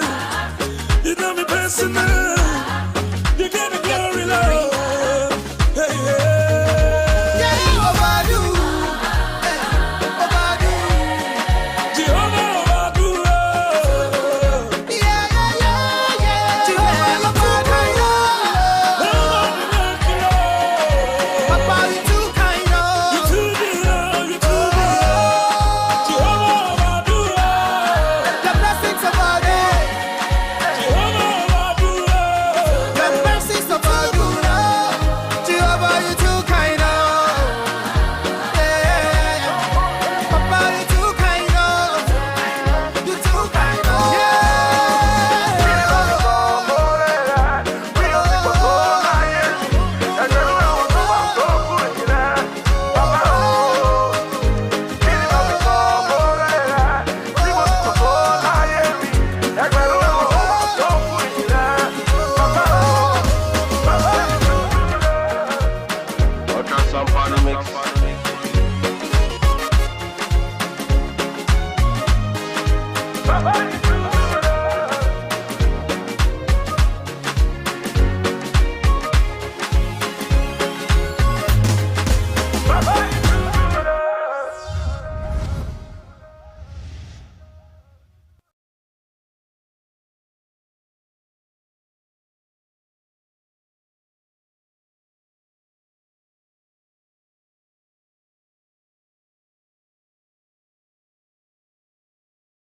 Yeah, I mean, even though they are not voters as it is now, they are people who are getting registered to vote.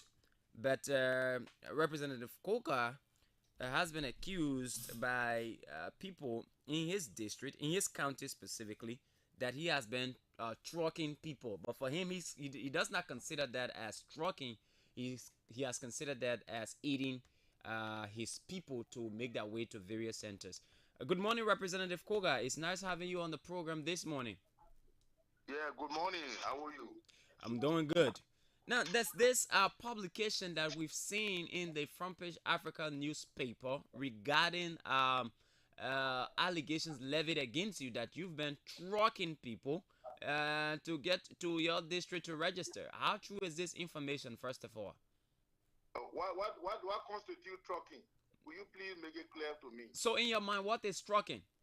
I don't know. You saying it, so you should tell me first. No, I want to find out from you because that is what you've been accused of. Sir? Representative Koga? Yes, sir. That is the allegation that has been levied against you. What exactly are you doing if you're now trucking? No, listen now. If you say, Honorable Koga, you committed crime is a charge or it's an offense in a country that once you involve into criminal activity, you can be apprehended. So when you talk about trucking, so you got to be clear whether it is some issue of illegal acts. Then I can address myself to it. So Well, trucking, I don't understand. I do not have a transportation system that will be trucking goods and what have you. So when you talk about trucking, is it illegal? So what means are you using to transport people to places that are going to register? Citizens who are from a district that may not have the means to go and register as a representative of the district, when I'm approached, I will eventually do that. So that's what you've been doing over time? Of course, yes. I'm a lawmaker. And the essence of representation is at so many directions. Well, for example, people come to representative to help with tuition, scholarship. People come to representative to help them with hospital bill. It is the same as transportation. So if you come to me and you say that, and the issue of voter registration is a state-centered approach, claim the attention of the entire nation. And citizens who desire us to register in a respected district, I think it's a great opportunity. If they come to the lawmaker, you need to help them. That is the essence of representation. So where are you taking these people from? You said what? Where are you taking these people from? From various areas, Ganta, citizens from the district residing in Ganta, citizens from the district residing in Monrovia, and etc. But I think the best approach is you need to be journalistic in your profession by coming to go in the district and also to the community to inquire. But I don't think, because any information I give you could be information that I want to please myself, but rather if you went and do due diligence, then you will get to know whether the allegation or whatsoever they are saying is true or not. It appears the request for transportation is only coming to you. Why aren't they going to other representative aspirants? I can insinuate that. Are there other people who are involved in the same activity you were involved with? Every lawmaker, even those who contesting, some those who aspiring. They also, people go to them because the issue in Africa, basically, when it comes to the issue of requests, and most especially the people from our district, we are from the traditional background. Whenever you are contesting a position and they don't want to vote for you, they will never go to you to ask you to say, please transfer me. But when they know that they are desirous to vote for you, and they don't have the means, they will eventually come to you. So that's the essence. So there are people who contest in my district that those who want to vote for them also that are decided will go to them and ask them. But the problem here is that when you are sitting representative and you may have had this capacity, people will cry foul. Other people who want to do similar things, but because of they don't have the financial means, eventually they will cry foul. But they are doing it. So what is the crime about it? I don't see I challenge anybody to show me the reliance or any illegality. Don't you see that? Article 80C of the 1986 Constitution provides that all constituents have the right to register and vote. And it also says that all constituents have the right to change your voting center. Well, if you want to go in Cape Palmas to register as Liberian and you're from Nima, that's your right. If you are in Monrovia, you want to go to Kagata to register, that's your right. So nobody can circumvent anybody. So we are, as a leader, we believe that we believe that the more we have our people everywhere and they are coming to us, then we need to intervene. But if we have gone to them soliciting their votes, that could constitute pre-campaign or vote trucking. That is, you're trying to induce a person to go and vote on your behalf. But if the person at his own volition come to you to request, it is keeping upon you to mitigate. So I don't think it constitutes any kind of illegality.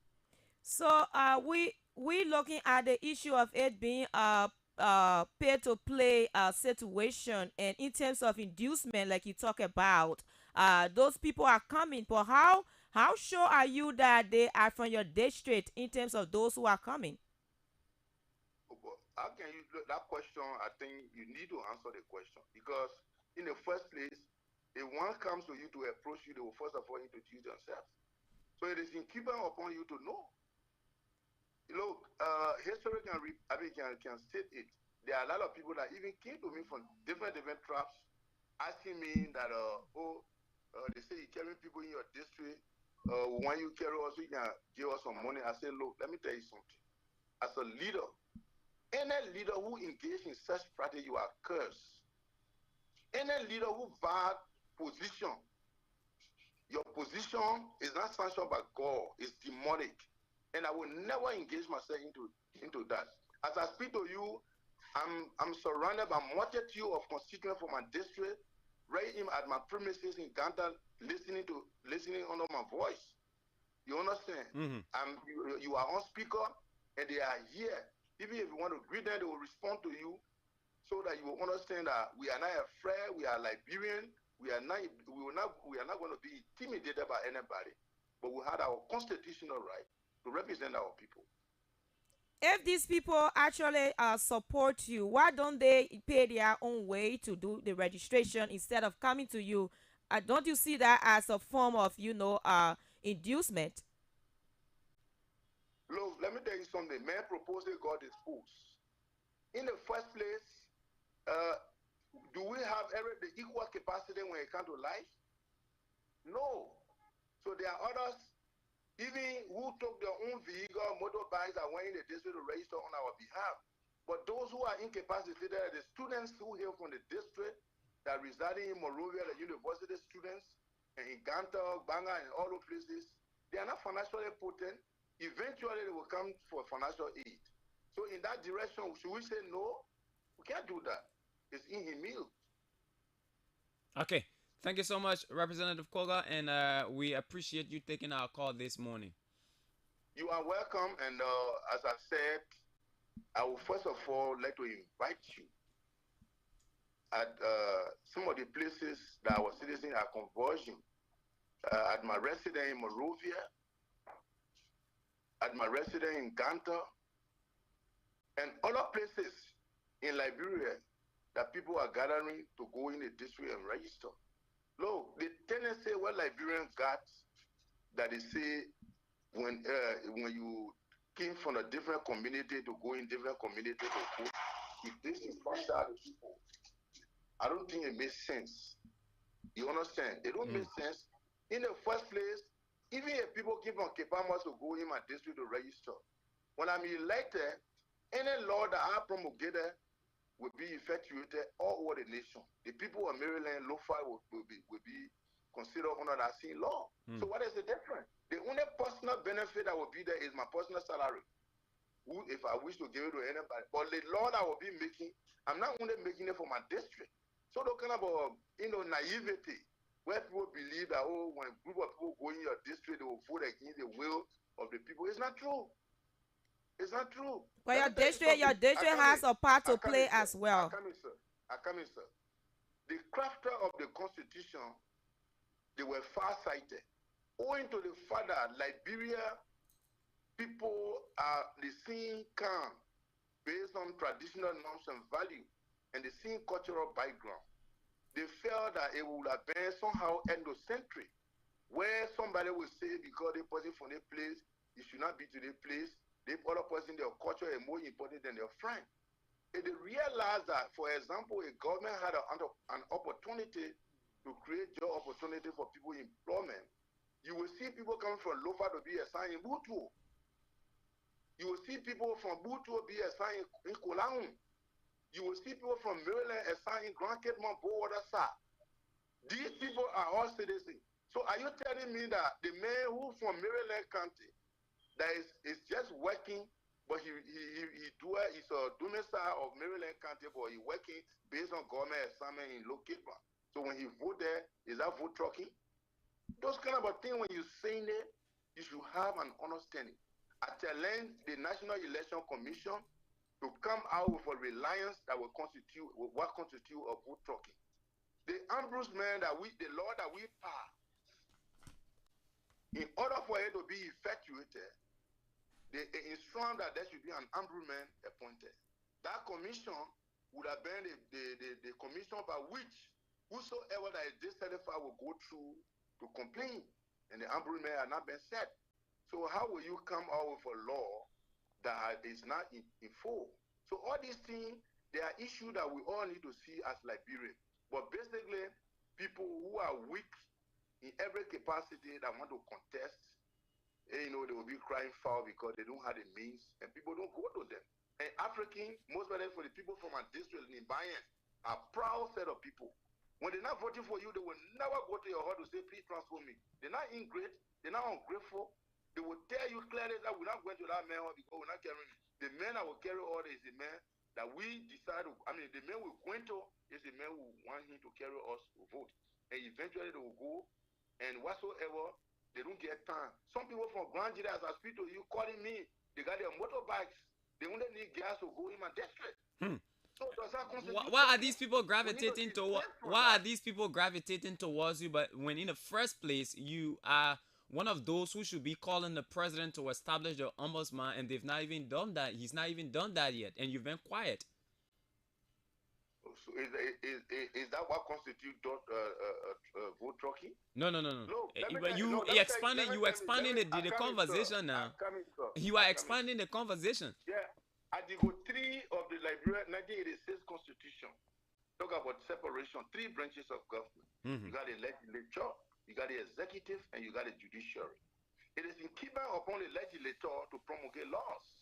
While it is incumbent upon the legislator to promulgate, it is equally so incumbent upon the executive to enforce the law. And while it is true that it is incumbent upon the executive to enforce the law, it is also incumbent upon the judiciary to interpret the laws. So our oversight responsibility, we are informed the president of a duty, and he needs to do so. So, and if you when did you inform the president? Of the Constitution, when did you inform the president, Representative Koga? It is the prerogative of the president to appoint, to nominate, and subsequently, upon confirmation by the Senate, you appoint. So these are processes. You cannot hold the legislature responsible for that. Okay. Representative Kogar, when you were responding, you said something that I'd like to know. I'd like to know from you what's the essence of having representatives? The essence of representation, there are three cardinal responsibilities. Number one, lawmaking. Two, oversight. Three, representation. Okay.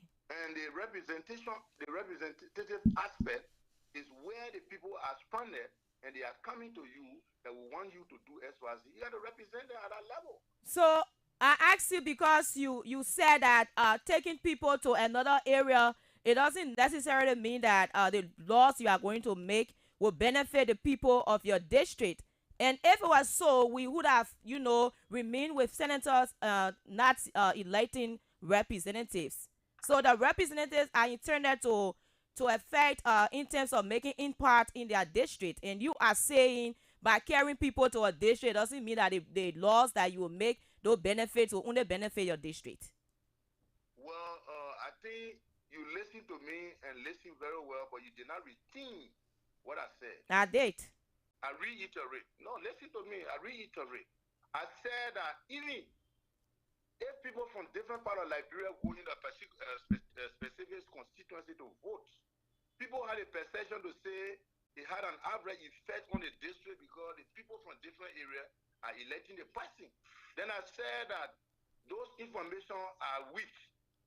Any lawmaker that is elected, any law he promulgates is not only for his or her district. But you are a district representative. You are a district representative. So if I'm district representative, I only make law for my district. No, but you have an oversight to affect your district positively. No. Listen, no. My oversight responsibility does not only preclude. Restricted to my district. It's not true. Read the Constitution very well. So it is not restricted, but it has a greater portion. Excuse me, madam. Yeah. The nomenclature or the diction representative, it means that you are resident. It is by proportional representation where a representative from a particular area that is known as district number 5. But when you should have been elected as a representative from that district, you become property of the Liberian people. Any decision you make, it affects the entire country. That's what I'm saying. It don't only affect your district. The only thing personally that I got, whether I give it to somebody or I don't give somebody, is my salary. But I'm there to make adequate representation. For example, people from my district, I need teachers. And other people need teachers. So if I'm writing a letter to say, this district need teacher, the other lawmaker will say, this delegate district need teacher. And then we'll make sure to make appropriation in the budget. You're driving at my point. Yeah, but you affect everybody in the society. but then you all right, Representative Koga, thank you so much. No. What is my contradiction? No, I see your laughter. Yeah, but the point is, at the same point she was making mention of, Representative Koga, that the essence of you being the direct representative of your people as opposed to the senators who have a larger constituency is because you want to have on hand, grab on first hand what is happening in a particular locality, a small locality. Now, if You are getting it wrong. You are getting it wrong. So you and a senator, what the difference? I come in. When you are a representative within a locale, the citizen will come to for proposal based on the meeting you have had with them. But when that proposal is made, it's no more for that district alone. It affects the entire country. We agree. That's what I'm saying. We agree. And so what is the issue? So, but then if you're saying that, then there's no need for us to even have representatives. Exactly. We could just have senators. No, then you're getting it wrong. Representative, representative is not restricted in her district. We hear you. You we are got not that one. restricted on the national level. Listen, they said before you become a representative, you must be a domicile. You must be a resident, and you must be a taxpayer. And you must live within our constituency within a year. And you must be 23 years of age. These are the constitutional requirements.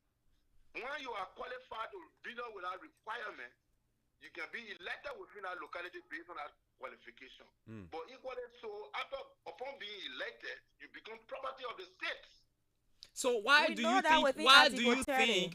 you think those provisions were set aside as the prerequisite for being a representative for a district? Exactly. Because every district needs representation. We are saying the same thing. Everybody from the district cannot go at the Capitol building. Granted. But that does not mean that does not mean that you are only going there as to a particular bring about sectionalism, and the Constitution embodies that. I am saying that everybody in a locale has somebody to represent them. But the representation is to advocate on your behalf. We agreed. Because it's to advocate on your behalf. Right? Yeah. Okay, so if you are not advocating on the behalf of the people, why you have election? When election time comes, the people that elected you will make a decision. I have been elected for 2 times. So are you telling me that the people of the district are not people who are not likable, or I'm not somebody that favored by the masses? So what is the issue? Okay, so it is believed that I don't want to take up back to that conversation, but I have to go there now. It is believed that you've served 2 terms, which is somewhere around 12 years, pretty close to 12 years now, and you want to go 3rd term. Normally, the psyche of the Liberian voter is that once you've gone 2 terms, the 3rd term is he had to get, and that has made you very unpopular in the district. That's why you are getting people from here and there under the guise of them needing your support to transport them to your district. That's your insinuation, and that's your perception. What do you think? Constitutionally, listen. You're talking to the listening audience, to the public. I don't want you to use the media as a means of castigating people, because your insinuation this morning portray to make me to look ridiculous. No, I'm having interaction. I'm having interaction with you. The public is listening. They will be the judge. So disregard what I say. Your assertion is biased. In the first place, you got to be constitutionally conscientized. You should speak in terms of constitutionality. The Constitution provides no limitation for lawmakers. It provides no limitation for lawmakers, representative, senator. They say once you are electable and you're doing well for the people, they will elect you anytime. We know that. You can go 100 times. Only the president they say when you go 2 times, you need to stop. Another person will come in between. So why are you trying to portray here? You are trying to portray that somebody is using you as a medium, by which you will castigate me on the medium, and I will not accept. We are saying what people are saying. With you. I am interacting with you, Representative Koga. I'm interacting with you. So did I say that you do not have the? Did I say that you do not? Hello, let's make the radio a bit safer. Did I say that you do not have the constitutional right to go 3rd term? No. Did I say that? There's no insinuation. That is the psyche of the Liberian voter. The insinuation implies that imposing my will, therefore I'm getting people to... How do you impose your will by going to elections? Which is wrong. You are, as a journalist, your question should be journalistically balanced for the listening audience, but you are taking sides. So if I am taking sides, why do I have you on the line, Representative Koga? Having me on the line would be you want to denigrate me? No, of course. We are not in the business of doing that. No, journalists use a platform at times to draw people into something, but I'm somebody who is very much calculative and very much analytical and very objective when I'm responding to questions to public. So, okay, let's conclude on this. What are your chances in district? When I see some level of insinuations, No. then I will come in to put you to a check. So here is it, Representative Koga. Maybe this is not your terrain, so you don't have that vast knowledge. What we do here, we are devil advocates. We play the devil advocate here. So we play the devil advocate, throw the questions to the guest, and the guest is there to respond to us. We do not have sides. If I were interviewing somebody who's opposing you in that district, that is the same format I will use to interview the person. For me, Uh-huh. I think I was in depth with you. So it's just a matter of the last sentence that was used. I got a reservation on it. I must admit it. I'm an extrovert. Okay. I'm not an introvert. No, that's good. So That's good. whenever I don't like to be impregnated with words. Okay. So whenever things happen that I feel somehow there's a likely deviant, then I should come out because there is a platform, a civil law platform. And I also have a responsibility to explain to you my intentions. And I also have the responsibility to explain to you my intentions so that you do not get, you do not get to feel the other way. If your intention and question are ambiguous, give me the money. Yeah. Ambiguity eventually it have misinterpretation. Okay. People will take it at your will. Okay. But when the question is so reflected. Okay. So radio is time, Representative Koga. Radio is time. Radio is time. How do you care to leave us, sir? No, if they left with my one, we thought the whole day because you now in meeting again. I call you say you were in meeting with people. That you want to stay on the whole day? With the issue of voter trucking. Okay.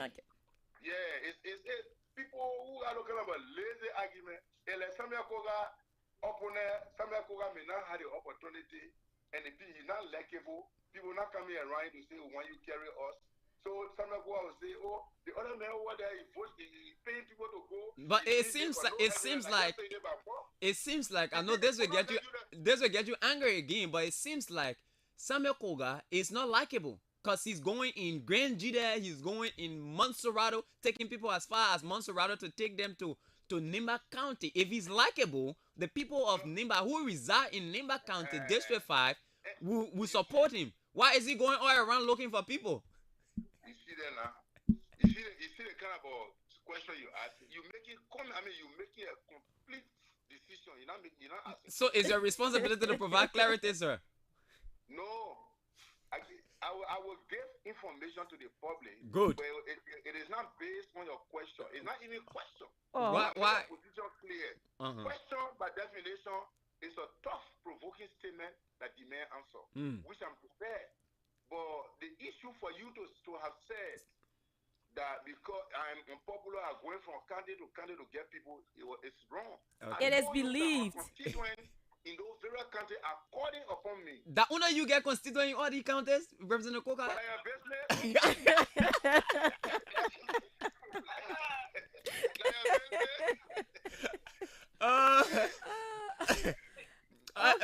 Representative Koga, thank you so much. Let's give you a chance to close. It was a great interaction. Yeah.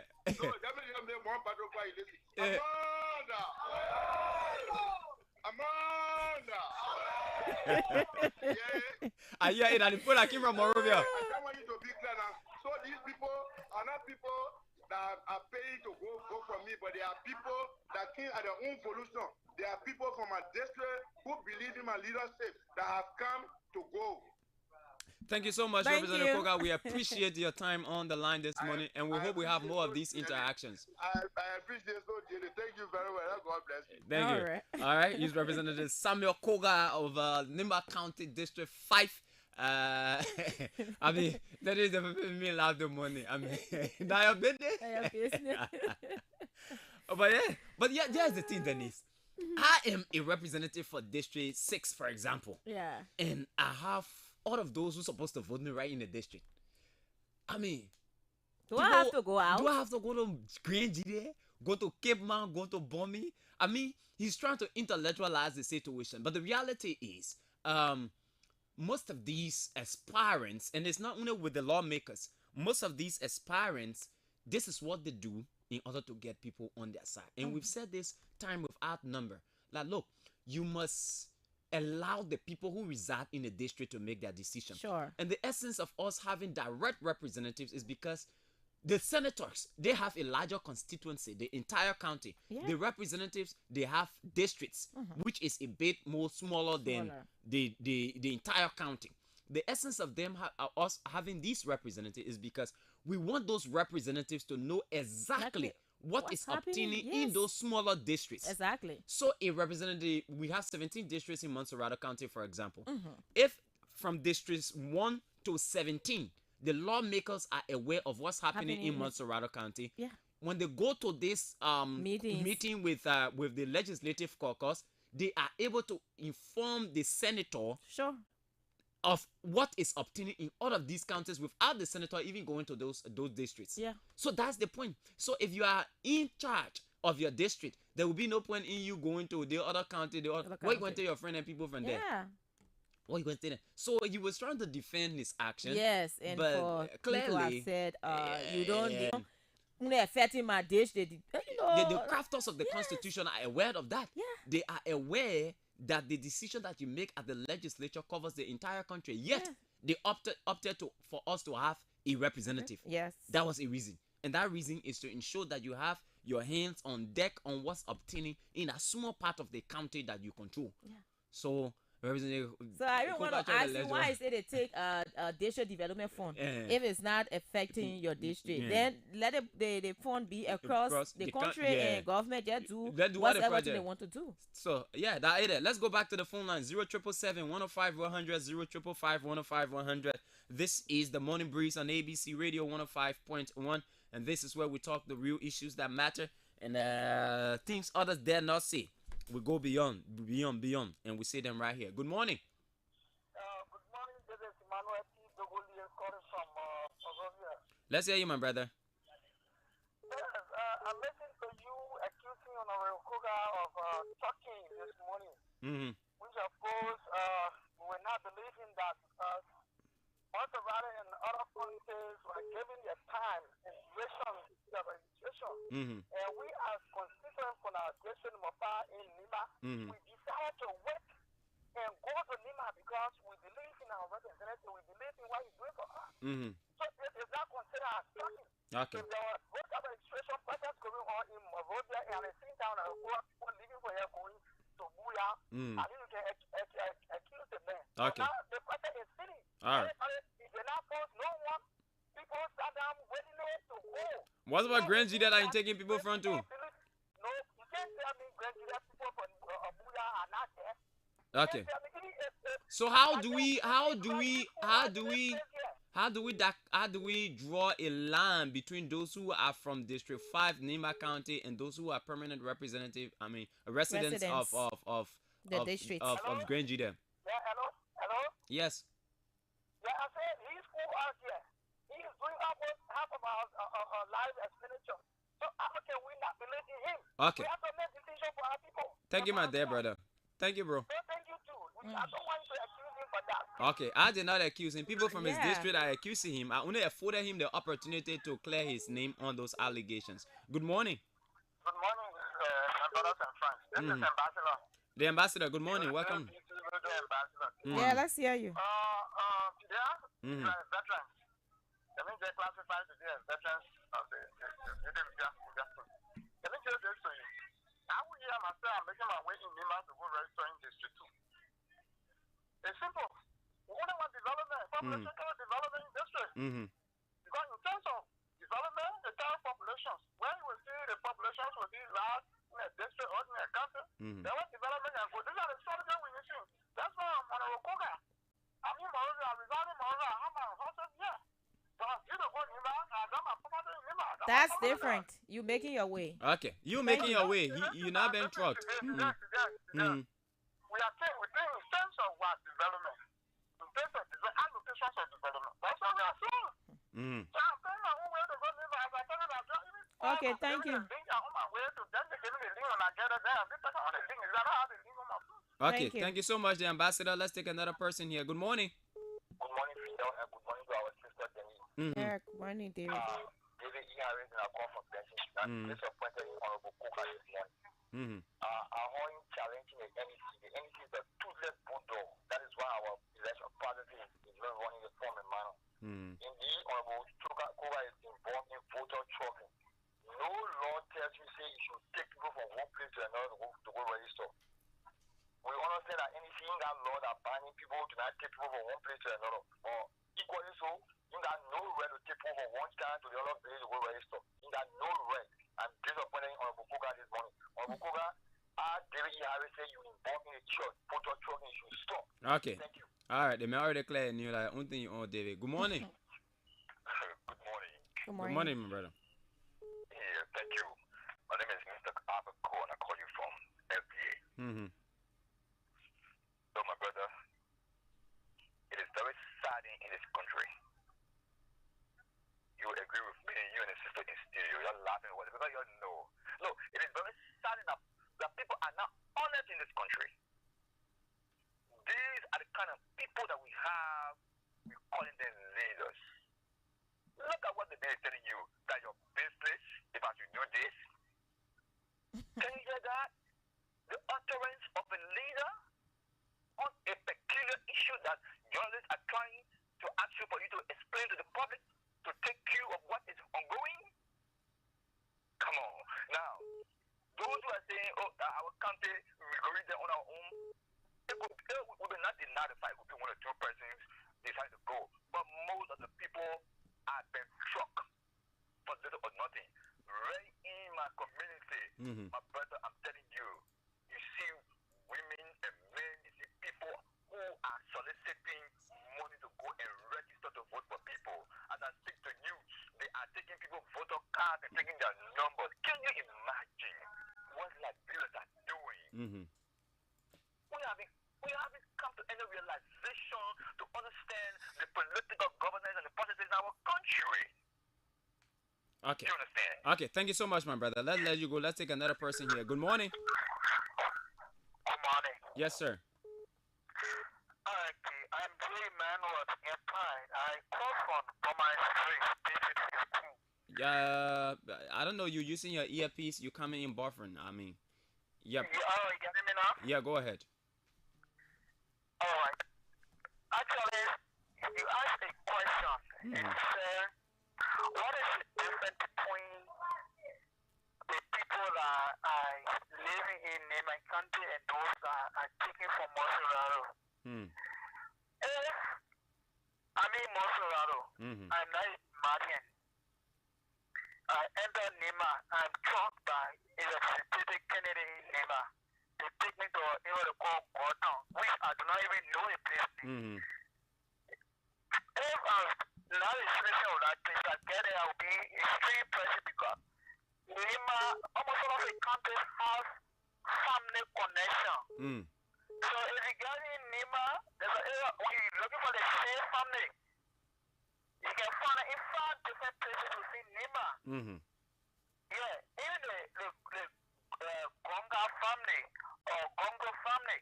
So when you get them, when you say I'm from this region, you will find people to connect you. Okay. All right. Let's leave it at that. Good morning. Yeah, good morning. Yes, sir. Yeah, you told something this morning. Anyway, I tell you people thank you. I'm Aliu Sheriff calling from Magiri. Yeah, my brother. I tell you people thank you in Studio there. Hello? Yeah, go ahead. Which part of Magiri are you calling from?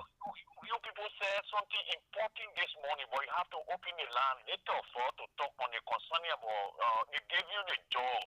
Then actually you playing down with it. You don't do any correctly.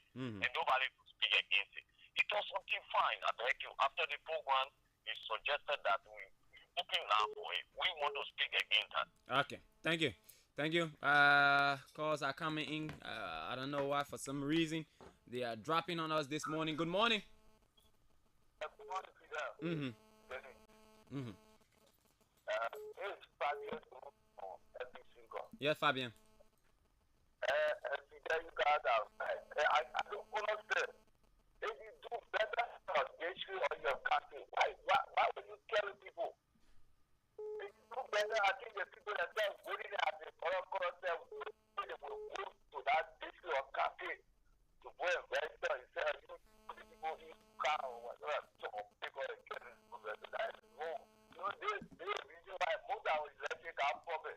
They will go to the country and issue and let people be elected, and when they come back in the bureau country like Monserrato, then they people who are qualified by Banana district. We are going to that in our district.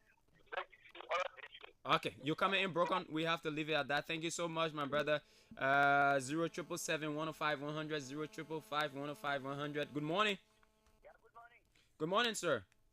Yeah, this is Mohammed Gitawe, one of the people defenders are protecting the executive. My man, you say propo defending? Yeah. Okay, that's good. That's good. Now let's hear you, my brother. No much. You know, let me go to I've been monitoring your video this morning. You are discussing that issue like in the interest of even the video that I let you to do. So thank you very much. And talking that for me, for Billy, if I have the authority here, we have to pass law. Anybody who talk and bring the registration law, if you have been caught, you should be jailed to contest the election.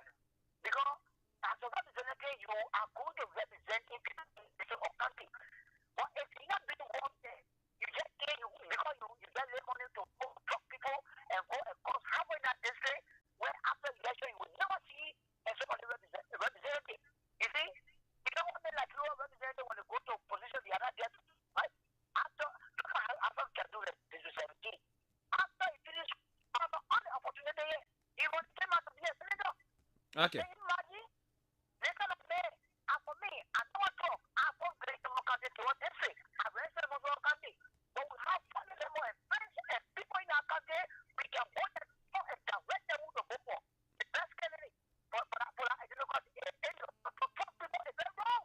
Okay. So in the election, somebody will receive a bigger political brand note in brand democracy and other countries. So thank you very much. Okay, thank you very much. Let's take another person here. Good morning. Yeah, good morning. Yes, sir. Yeah, my name is Ishwa Girin. I'm calling from district number 3. Mm-hmm. Yeah, you know the Montserrat, District 3, Montserrato? Yeah, Montserrato. Okay. Yeah, I live right behind the public area there. Mm-hmm. Yeah, Semkuka. Yeah, you know, actually, the issue pertaining the motor trucking, for me, I don't think it's bad. If somebody have that favor in a person and they believe in a person, what that person can do for them personally and even for their district, wheresoever that person goes, for me, I can make that sacrifice and follow them. Even for the Lord, because for me, I listen to him. When you were asking him, he was very poor. He is saying, not like some Lord, because when you ask them, you see, they will say and deny what they are doing. And even this Lord, I tell you, actually, he's doing well for the people, even in the area that he's staying.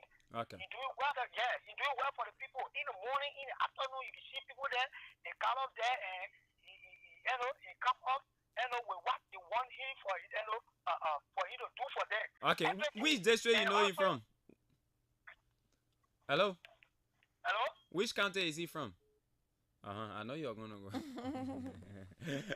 I asked him specifically because I know I asked him for the name. He backing for the man who he not know. I know. I mean, you know that I won't ask him where the county the man from, but you just walk. So we trying to establish contact with our man in Buchanan, Grand Bassa County, Jefferson Weah.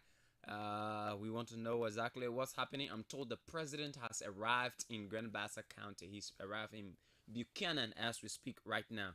And so, the president is speaking in Buchanan. The president is leaving Buchanan. He left from there.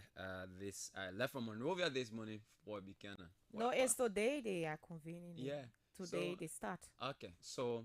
Oh, okay. So usually, Okay. He has to arrive. Yeah. And okay. then we'll spend the time. The time now. Okay. Yeah. All right. So it's not a situation of going back and forth. No. All right. Okay, that's it. All right, let's continue with the conversation this morning. 0555 105 100 0777 105 100. Let's hear you on the program this morning. We have a call right here. Good morning. Yeah, I was on a number. Patrick gave me the problem. Oh, sorry. Because I already accused you, say you run away. No, I said I was on a number. Patrick gave me Go ahead. Go ahead now before you go off again. I was on the line and I told you that. I hear that power. Yeah, let me finish. So, the lawmaker was so bold to tell you what he's doing and what he. So what you suggesting to me that what you suggesting to me? No, yeah. Before you get there, I beg you. Let's have a conversation. You were suggesting to me that once the person agrees to what he or she is doing, whether it's wrong or not, we should have no problem with it. No, I never say it's wrong. It's not wrong. No, I'm not saying you are saying it wrong. I am saying even if it is wrong, we shouldn't have problem with it because he has admitted. No, but why would you say it's wrong? And even so, the lawmaker just quote you the article 8C. He told you, ain't get it so by where every individual, every political point of anywhere have the right to go anywhere and vote. So if all the lawmakers doing that and to excessive in a area for them for you, you were so personal this morning and about picking one from the lawmaker and he was so the job are doing that. The only reason why they paying me for that. Let it flow. I don't know what he called personal. So. Let me stop now. I live right in the main area. If I also I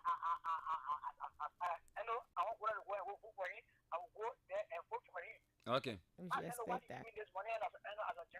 Okay. You finished? You're not doing the right thing. All right. Thank you. Let me ask you too now. Okay, the man Patrick a problem again. So this is what people don't understand about the job we do, Dennis. I'm here as a devil's advocate. I see nobody. I see no sir. I see no person. My being here is to interrogate people who I have as guests.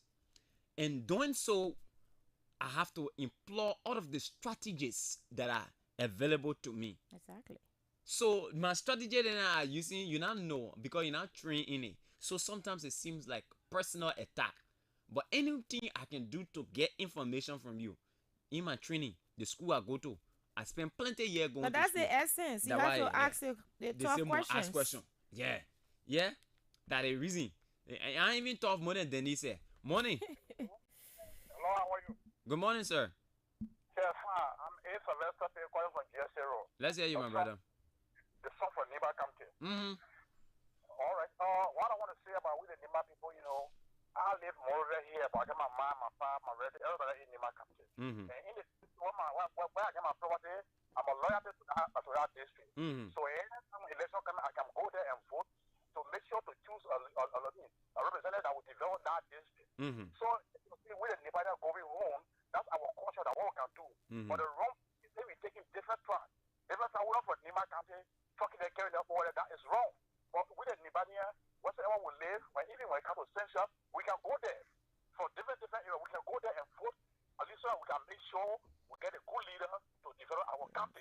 So that what we usually do. Okay. But if we take different tracks to go there, then a problem.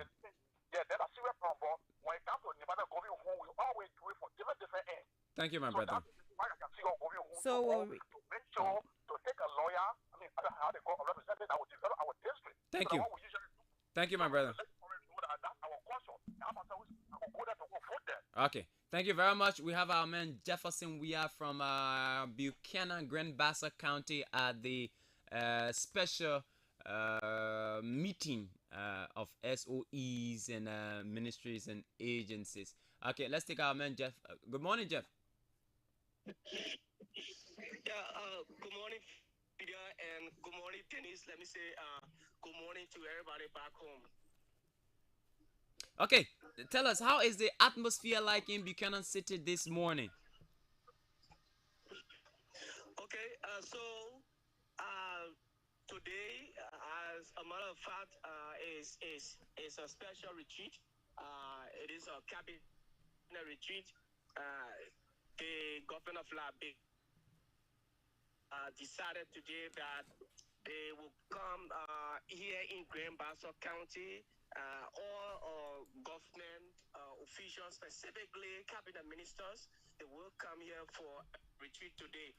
But just last night when we got here in Grand Bassa, we saw schools of government officials and we saw securities, the EPS, the ERU, they were all posted at the Monrovia Junction here in Grand Bassa County. And other officials of government, they were also here. And then when we visited the fairground, the administrative building here in Buchanan. There was some work also ongoing here last night, Fidel. What kind of work were they doing? Well, as you may be aware, the president will to be part of this retreat today, so they had to do some tidying. They had to do some cleaning up around the building, both in and outside of the building, and they had to do some reconditioning. So that's just what they were doing, and the securities were all posted around, making sure that everything goes on well here. They were here last night doing all security check. Normally, before the president arrived, anywhere, Fidel, the securities, what they would do is to come and do a security check, make sure that everything is in tight before the president arrives. Okay, now let's fast forward to this morning. How are preparations like? How is the atmosphere like in Buchanan? Okay, so the atmosphere is calm. If you can hear in the background, there are some musicians here. The guy with the band set, they are doing some update. That is, before the arrival. But just this morning, we saw the arrival of government cabinet ministers, as a matter of fact, directors, the likes of Madam Bra of GSA. We saw the arrival of gender minister. We also saw the Watch Commission head is also here. Honorable Bobby Whitfield is also here, and they are here also, Fidel. Okay, that's good. So it's okay. Go ahead, Dennis. Okay, is it all? Is all now set for the start of this special gathering in Buchanan? Yes, all is now set. All is now set. The only thing now is we just awaiting the arrival of the president. Well, everything is in set. Everything is together. As a matter of fact, I'm just looking at the head of the Environmental Protection Agency. The Professor Wilson Tabe is here. He just entered the hall. He is also here this morning. Okay. So has the president arrived yet? Not yet, Fidel. The president has not arrived. But from our indications, from what I'm seeing, any moment from now, the president will be here because securities are all mounted now. They posted where a strategic location, so it tells you that any moment from now, the president will be here. So usually at this kind of gathering, there are some, talks ongoing, perhaps on anticipation from those who are gathered there. What are some of those things that you managed to, have heard from them? Well, some were talking about, how what strategy they can do to win the next election, the pending October 10 elections. Some saying at various, some of them at their institutions, they were I listened to one, they were complaining that some government officials are not performing. Some of them are not up to the task, and so they have to come here to have some conversations as to what they can do, what is the cause, why is it that some officials of government are not performing. But this meeting is not for junior ministers, no deputies, just strictly executives. Have you seen some looking worried? Well, worried, I would say some they are looking worried, but they would likely not tell you that they are worried because they are just there. Some are just having a weekend. Normally, when you exactly, Denise. Okay. All right, Jeff. We look forward to more updates from you as the meeting progresses today. Yeah, sure. Any update, anything later on the show, I will buy in. Okay, we want live updates. We will get live updates, obviously. But folks, that's it this morning. Denise, we have to go. Time is not our friend. Sure, we have to go to be back on tomorrow. too many things to discuss, and Yeah. time is our major. Time is our major enemy. Sometimes we'll finish cooking the food and we'll put it down, and you know. Yeah. We'll take the chicken feet, you put it on the side, take the bone in, put it on the side, take the pea feet. Like And then, chicken feet. I like chicken feet by the way. I like chicken feet. Especially the one that are soft. The toes are soft. I want that. Okay. But folks, we have to go. It has been an exciting presentation as always, and we love what we do, and that's what we do with the commitment with which we do it. And we are glad to be here. Today is the first working day of the week, and so there's much enthusiasm and energy, and we look forward to a bright week. And hopefully, we will have the political leader of the what they call the party. Movement? One movement, yeah. Liberia. Okay, one movement Liberia. Yeah, we'll have her here as our guest hopefully tomorrow. So folks, do have yourselves a great day. Remember, let's keep Liberia peaceful. Let's go through our entire day's activities, trusting God that He will be the author and finisher of our faith. Until tomorrow morning, keep listening to 105.1 FM ABC Radio. We are getting better by the day, and make this station your companion. We are opening up to businesses. So if you have your business, you want to get your goods off your shelf, you want to promote your services, come right here at ABC Radio. We give you the best. Do have yourselves a great day. And remember, we love Liberia, and you too should love Liberia. Bye-bye. Like it. I like it. trendybeats.com